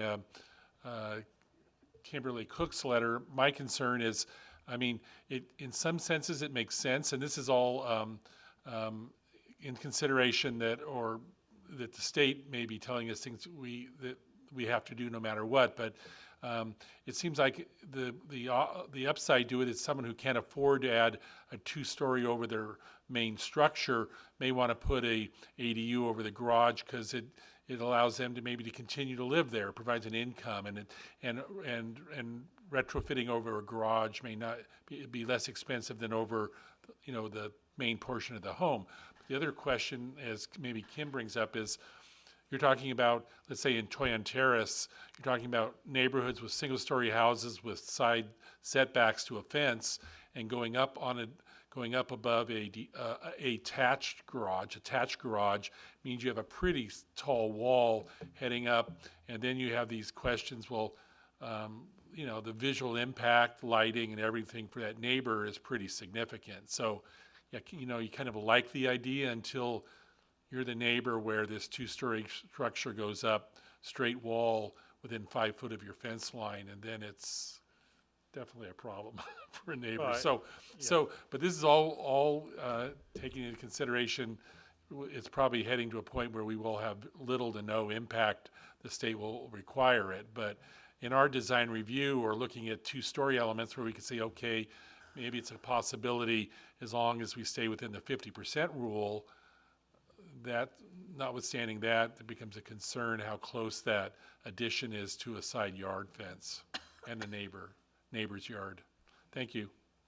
Gary, I'm going to ask you a question, then I want to go to our public comment after that. I know you don't want to surmise on state law, but when we talk about our two-story height limit in town, is state law going to disregard that or does it disregard that for ADU development? Not currently, provided there's another place to put in at least 800 square foot ADU on the property. In all cases, I would assume the answer to that is yes. There's a right to an ADU and to a JADU, no more. There's separately SB 9, which you're all aware of, and there's lot splits and 2 units to go in there. Similarly, the town can continue to apply objective standards, but not if it prevents those 2 units from going in. So conceivably, if lots were smaller or if were all built out in different ways, there are objective standards that would have to give way to a minimum number of units. I don't think, given the lot sizes and build out that I'm aware of, and perhaps the planning director would want to chime in too, would require that to give way, because you can still apply an objective standard unless it prohibits those units from going in. And the height limit could still be applied and in a way that would not prevent those minimum number of units from going in. When you say minimum number, you mean a single ADU or JADU would fit in almost any backyard or side yard is what you're saying, roughly? Correct. Okay. Or the person converts their garage. They may fine. not want to, but they have the ability to convert their existing garage Okay. to an ADU. So let's hear the public comment. Let's get that recorded before we give any further direction to Kirsty. Dear Town Council members and Mayor, I dug back through my files and found these renderings from which this discussion about 2-story ADU restrictions was first brought up several years ago. This was a case of a request to add an ADU above a detached single-story garage. Once the impact of this project on the neighbor's yard was brought to the attention of the applicant kindly agreed to build the ADU inside the existing garage and not on top of it. My concern with the issue of allowing 2-story ADUs on lots that only have single-story house is a possibility of a huge impact on the neighbors. Permitting a 2-story unit only 4 or 5 feet from the fence line could be very impactful change for the neighboring property owner. Even with the steps to maintain the privacy of the impacted neighbor, such as frosted or high windows, the effect of a 2-story building in that proximity, because of the small yard sizes in Yountville, is immense. If the code is written to consider the impact to the neighbors, what is that limit? Who decides where that limit ends and for whose benefit? Thank you for your consideration, Kimberly Cook. Kimberly Cook also enclosed several pictures in the public comment. Photos below, view from the bedroom of an existing single-story detached garage with the proposed ADU built on the existing garage. And I will just bring that over. Yeah, and we have no way to verify the accuracy of these photos. I'll just say No, there are we do renderings not. that have been submitted and the scale of which may be accurate or may not. But they are part of the public comment. They were enclosed with a comment, yes. Right. Okay. Any other comments received since this? No other comments. Thank you. Yeah, so don't get caught up in, there is no scale provided, so we don't know. So further direction, any other in-person? I'm guessing no, staying consistent. All right. I have Councilmember one Mueller. more, where'd Kirsty go? Okay. This one, I agree with the mayor too. This one paragraph, it actually says everything I wanted it to say, but it was really difficult. I had to finally print it out and diagram the sentence, and then I got it. So, in this part of the ordinance, and I apologize, it didn't go back to Title 17, do you have a similar description for JADUs? We don't really talk about those very often. I think there's a lot of opportunity in Yountville for JADUs. So is that well described in the rest of the ordinance, or is that something that we should also, when you bring something back, One of the I guess I'm saying take a look at it. Yeah. But it's just kind of silent. We don't Well, the talk primary about it, and I think we've got characteristic- yeah. opportunity. Yeah, the primary characteristic of a junior ADU, it has to be attached to the house. Right. So if this were to be a detached above a garage, it wouldn't probably qualify for a Right. junior ADU. The one benefit of the junior ADU is it can be attached to the house, but it just has to have an exterior entrance. Right. So, I mean, I think that might be, and I don't know how many people are even aware of that here. It's a very, very popular thing that is probably getting more permits in city of Napa, from what I understand, than the ADUs are too. But sometimes they're building JADUs within an ADU. So it's all a lot of creative things going on out there. So just wanted to kind of bring that up if this comes back. I know you took this excerpt out, but take a look at the JADU discussion as well. I will. Thank you. Any further direction recommended by the council for this? I mean, it's a single paragraph that's creating a lot of confusion and yeah, so it's going to be interesting. I do worry that regardless of what we end up with, the direction the state's been going with prioritizing ADUs, certainly they're already saying you can build duplexes where a single-family home is.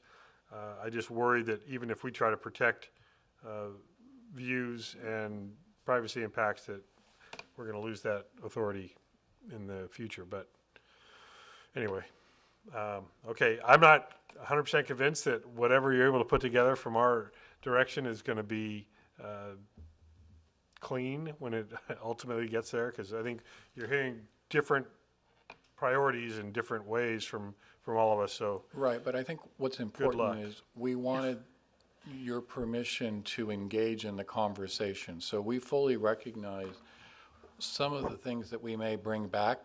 It will probably ignite more conversation, more discussion, but we also didn't want to surprise you by having, somebody go, why are you revisiting something that we thought we had resolved? And also identifying an issue. So we recognize this is not a complete, and we didn't come to you with a full recommendation other than, are you willing to have a further conversation?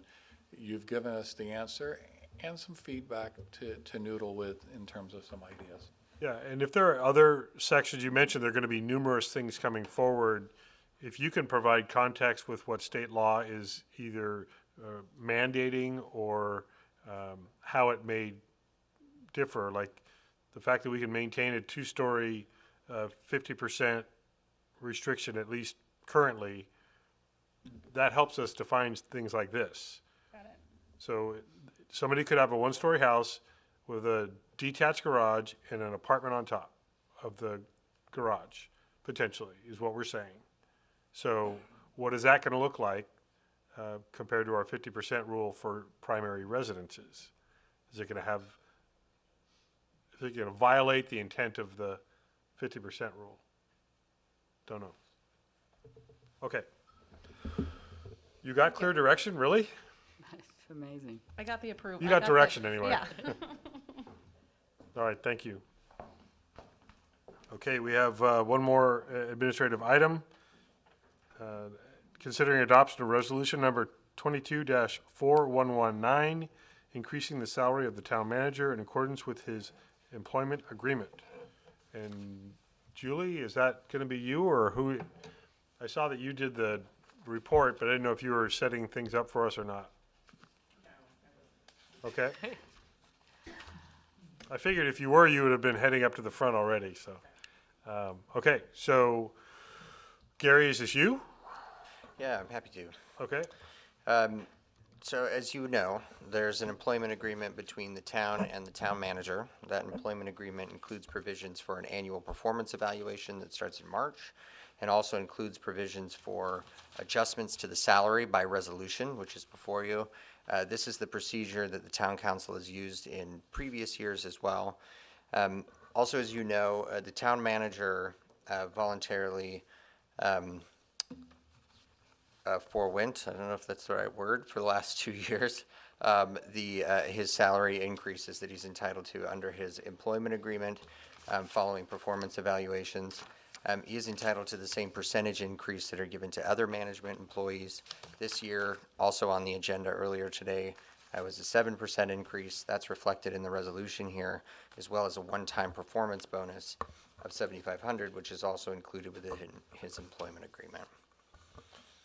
And I'll provide additional context that we have discussed this in closed session as part of a performance evaluation and employment agreement consideration. So this isn't the first time. This is actually a culmination of what we have discussed as a council, both with and in the absence of the town manager. So we are presenting what our recommendation is, and I believe that's exactly what our town attorney just presented. So I know there's a lot of paper rustling going on over here. Sorry.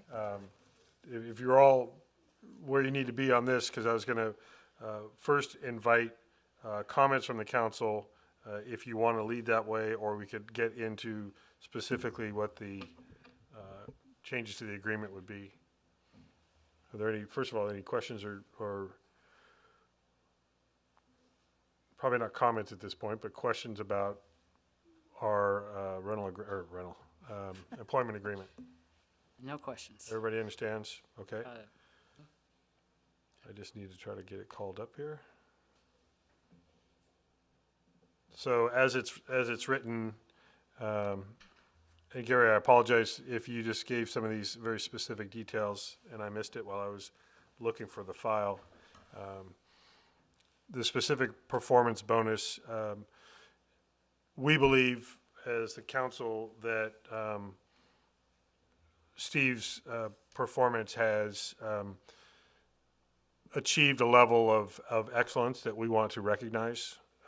We agreed that, as it states in his employment agreement, if he meets or exceeds or receives an exceptional evaluation, which he has done, we have given him the highest marks for his performance, not only this year, but over the last several years. And therefore, we did reach an agreement that we would modify the base salary to the level that is stated here, and also grant him the $7,500 performance bonus that is part of his current contract. Gary, I don't know if I'm missing anything that we need to say specifically about. I know we need to announce dollar amounts, and so what is it we need to specifically express verbally? So what's required under the Brown Act is an oral report of the recommendations before the council takes action. It's a 7% increase from his current base salary. That number, once you add 7% to the previous base salary, is $242.50.73. And that was the number I was not finding. So, yeah, it's not in the, It's right here. Now therefore. oh, yeah, I was looking at the staff report, and that's why I was struggling to find the number, so. Yep, bottom of page 1 of the resolution. Right. So I'll just, to make sure that we cover it all sufficiently, I'm going to go ahead and read specifically the resolution, because I know this does require certain legal requirements. So specifically, I'm going to jump down to what's changing. Yeah. Effective July 1, 2022, cost of living adjustment of 7% will be provided to other management employees at the May 3rd meeting. Yep, there we go. I'm trying to give the context here. Prior to taking final action, we are giving this a very badly or oral report on this resolution. Therefore, the actions that we are proposing to take, town manager's base salary pursuant to section 7.A of the employment agreement is hereby increased to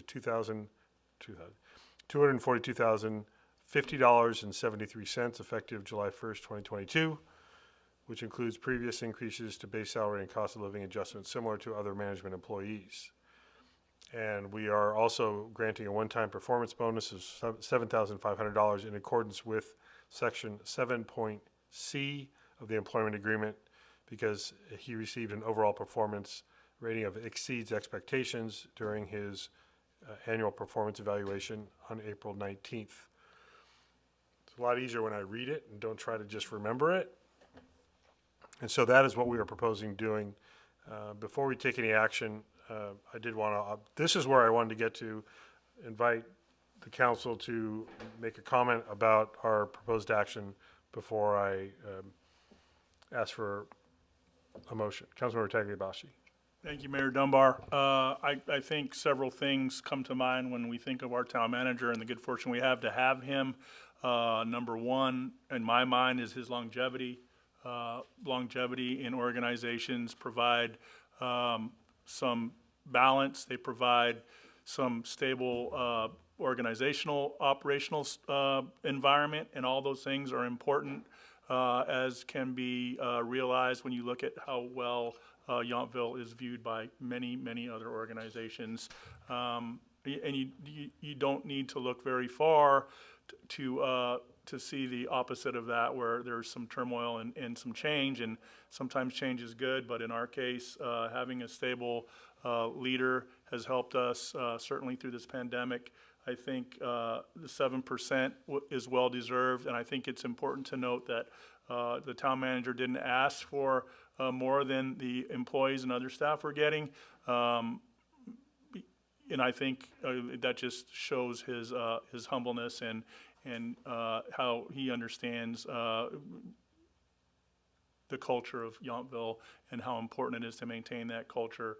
And he brings a strong culture to the organization, and I think that's important too. So I'm supporting this resolution and his contract update, and I'm happy that he's here. I think we're lucky to have him. Thank you. I'll go with Councilmember Knight.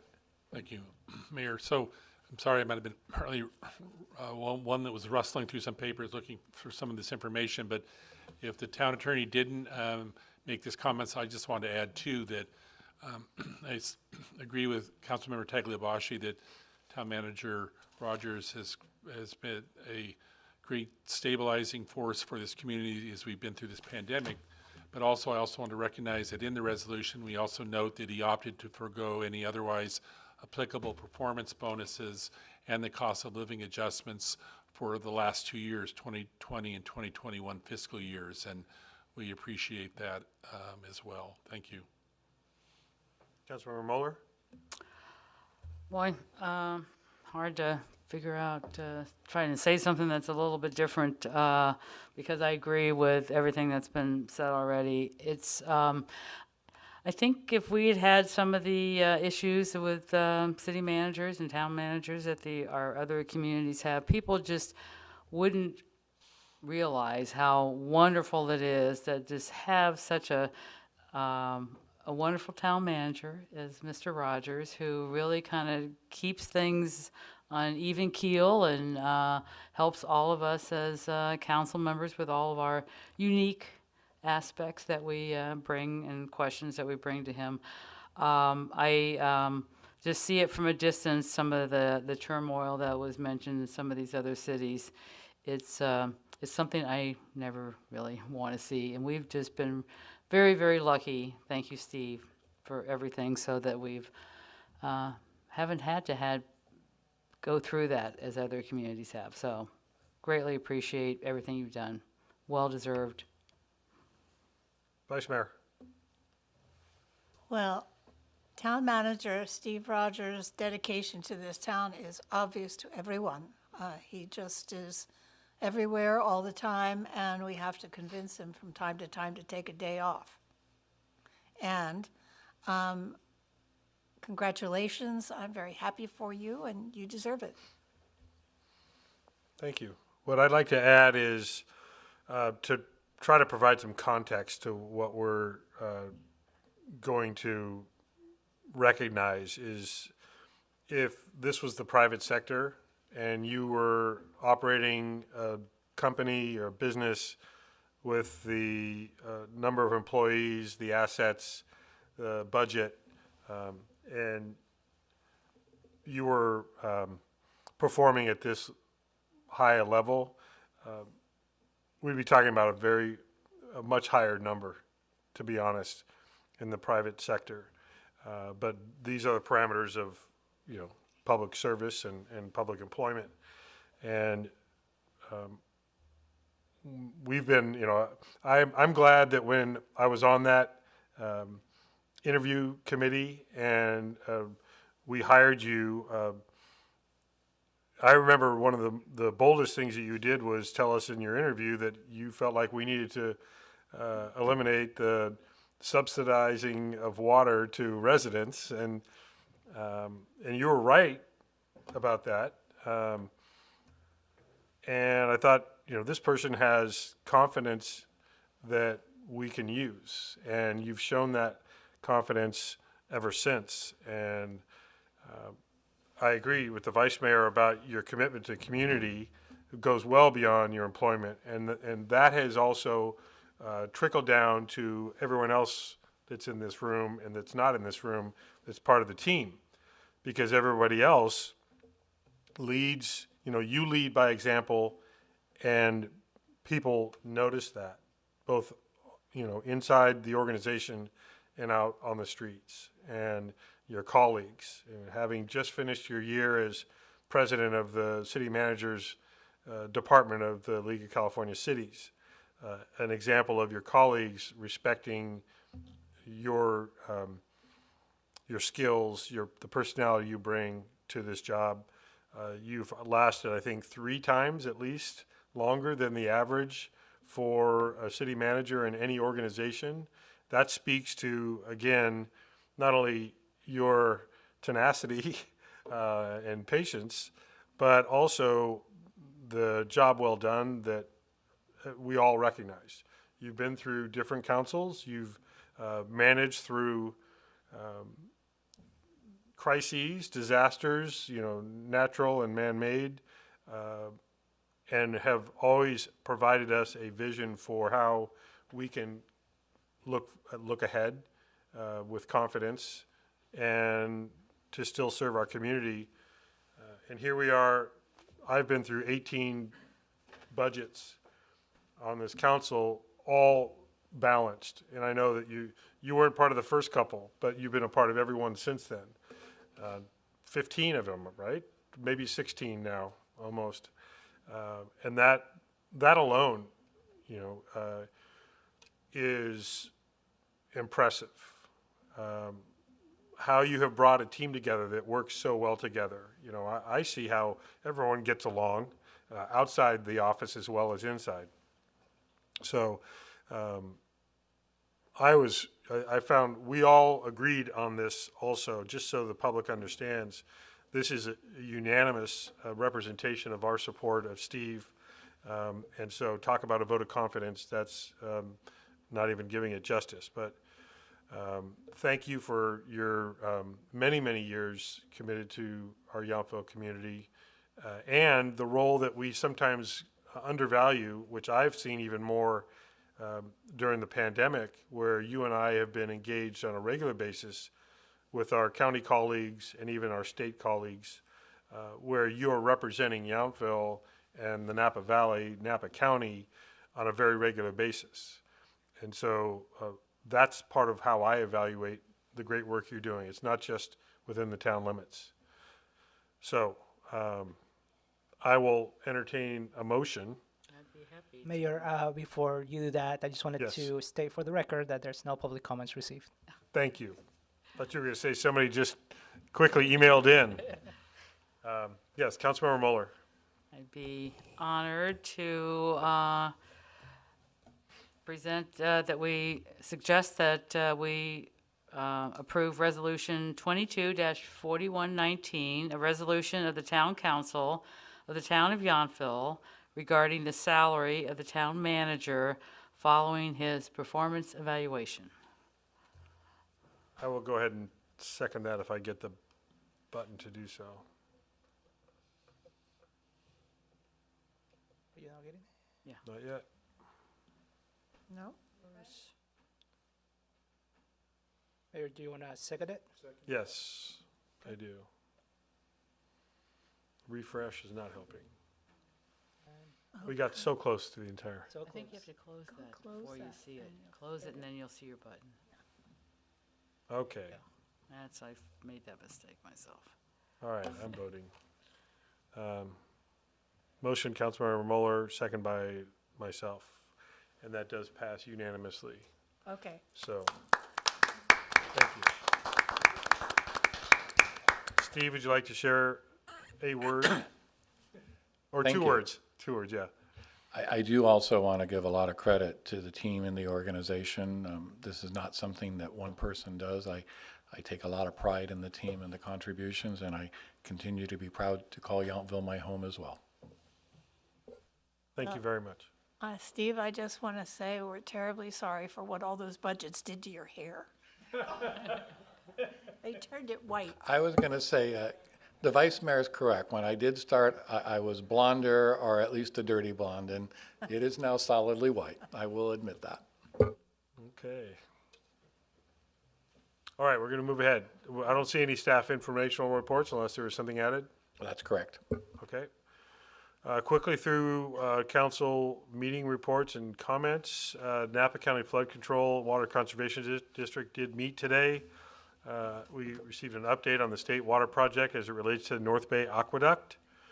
And there are ongoing discussions about land acquisitions for the next phase of the Napa Flood Control Project, which involves flood walls north of the bypass.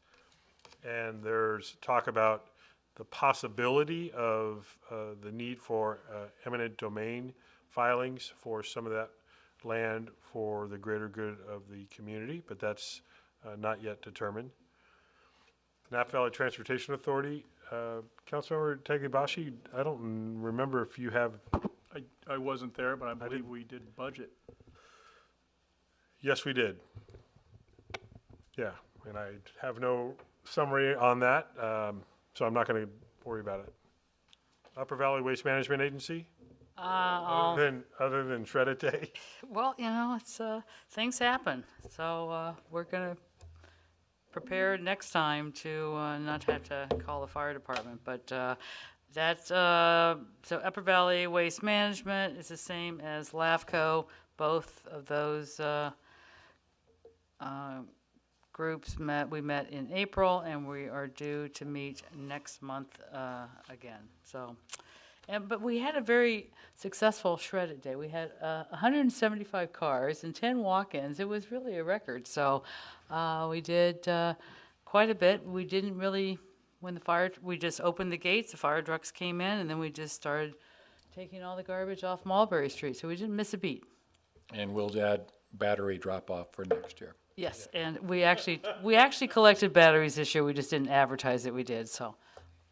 Because those have to go to hazardous household waste. It's a little complicated, but we missed one somehow. And I was impressed by how staff and the volunteers really did pivot very quickly and continue to be able to provide the service, so that was very impressive.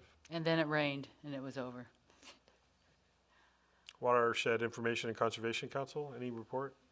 Just briefly, Mayor, so before the Watershed Information and Conservation Council, the newly formed Drought and Water Shortage Task Force met. It was an organizational meeting. Supervisor Diane Dillon and Supervisor Diane Dillon was appointed chair, and the member Tanner Hires was appointed vice chair. So this was created by the county.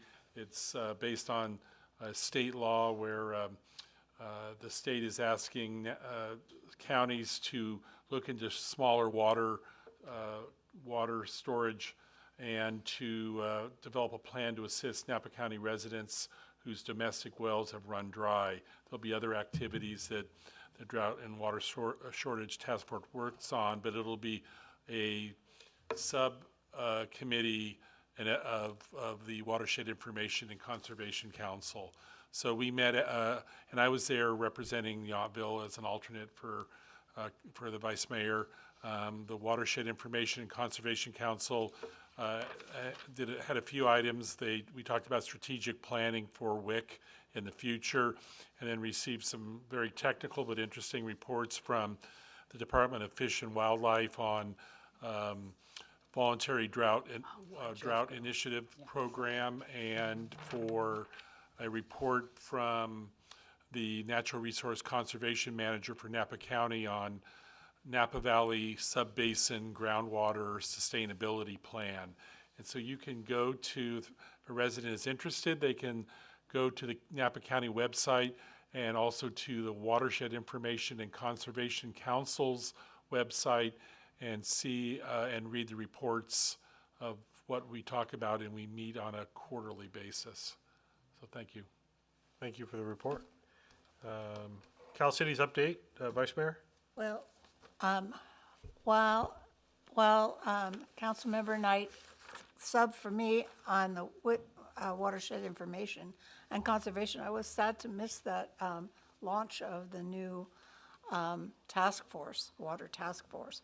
But I had a Revenue and Taxation Policy Committee meeting for 4 hours, so I was a little busy. And then after I got done with that, I tuned into the watershed information and conservation regular meeting that was taking place. But for revenue and taxation, primarily we had quite a lengthy report on the different assembly bills and state bills that are making their way through Sacramento. And there are too numerous to go into, but they haven't been passed yet, but these are ones that the League of California Cities, or Cal Cities, either they're taking a position on with the help of the policy committee meetings. So I was happy to participate in that. And I also attended, actually several of us attended the Watershed Information and the Northern California League of California Cities North Bay Division General Membership Meeting that took place in Vallejo. And that was really pretty, it's pretty nice luncheon meeting. And unfortunately, we had just a small presentation and saw a lot of the other members from the North Bay Division whom we hadn't seen. And then on April 22nd, the mayor and I participated in the Napa County Climate Action Plan Committee. And we had a presentation on solid waste and recycling, and talked a lot about wood waste and biomass technology and carbon sequestration and things that are, becoming more and more important for the environment.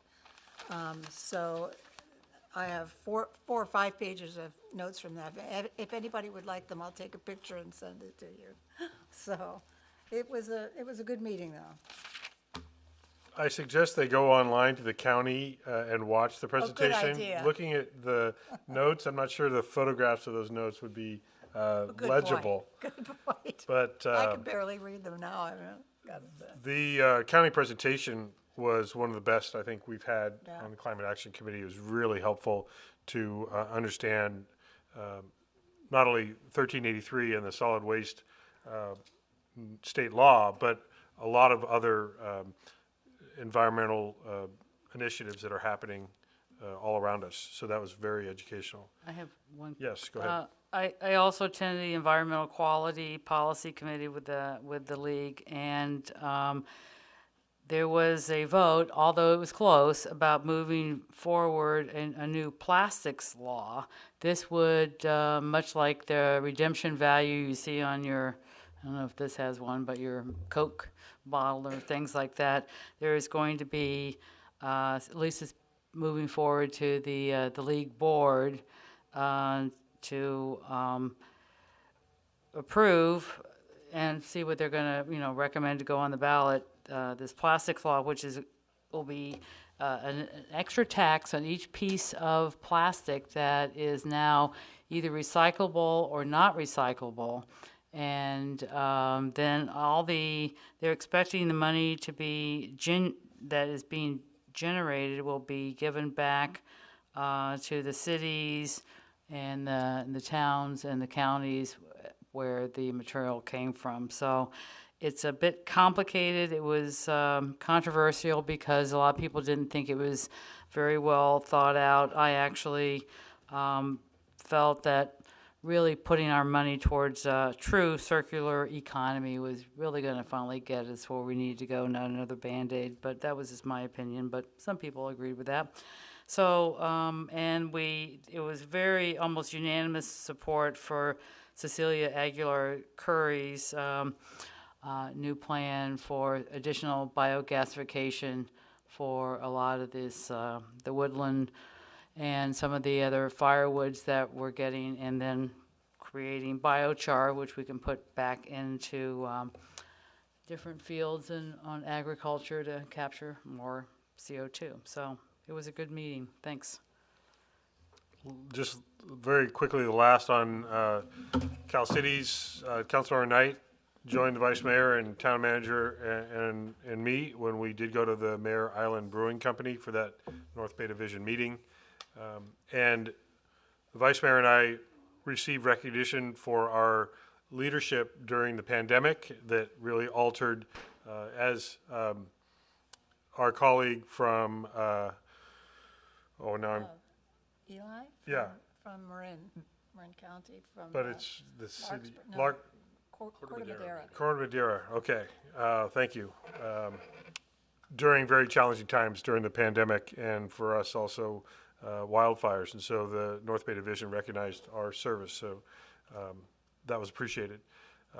I did want to just jump quickly to, you already covered the climate action meeting also. Other things coming up, we do have townwide yard sale this Saturday, and I'm sorry that Mr. Durham has already left. Maybe he's already getting all of his boxes of stuff ready to go. Followed by the town cleanup day on May 14th. I know that we have a budget workshop coming up this Thursday, to which we will be adjourning shortly. And also a reminder, we have Art Sip and Stroll on Saturday, May 21st. So those are some upcoming events. Mayor, I also noticed we just recently received in the mail our Parks and Recreation program. So there's a lot of fun things, including paint nights and things like that, that people can take advantage of, and so they should look for it. So. That's right, yeah. I didn't see, Samantha's not here to tout all, and we also have ballots will be getting mailed out starting next week, the week of May 9th. So everyone, please, if you haven't registered, please do so and cast your ballots however you see fit.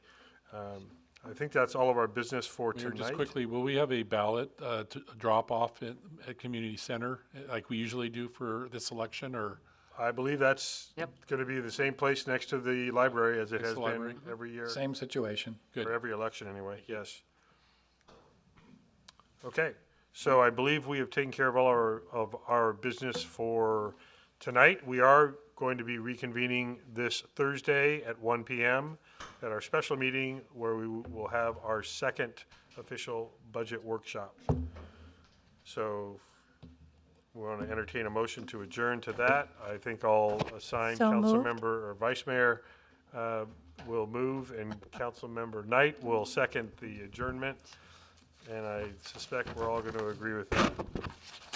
So go ahead and put all five of us down there if you need to, Eddie. That motion passes. Thank you all for your patience. Red light. See you Thursday. Already on, Wayne.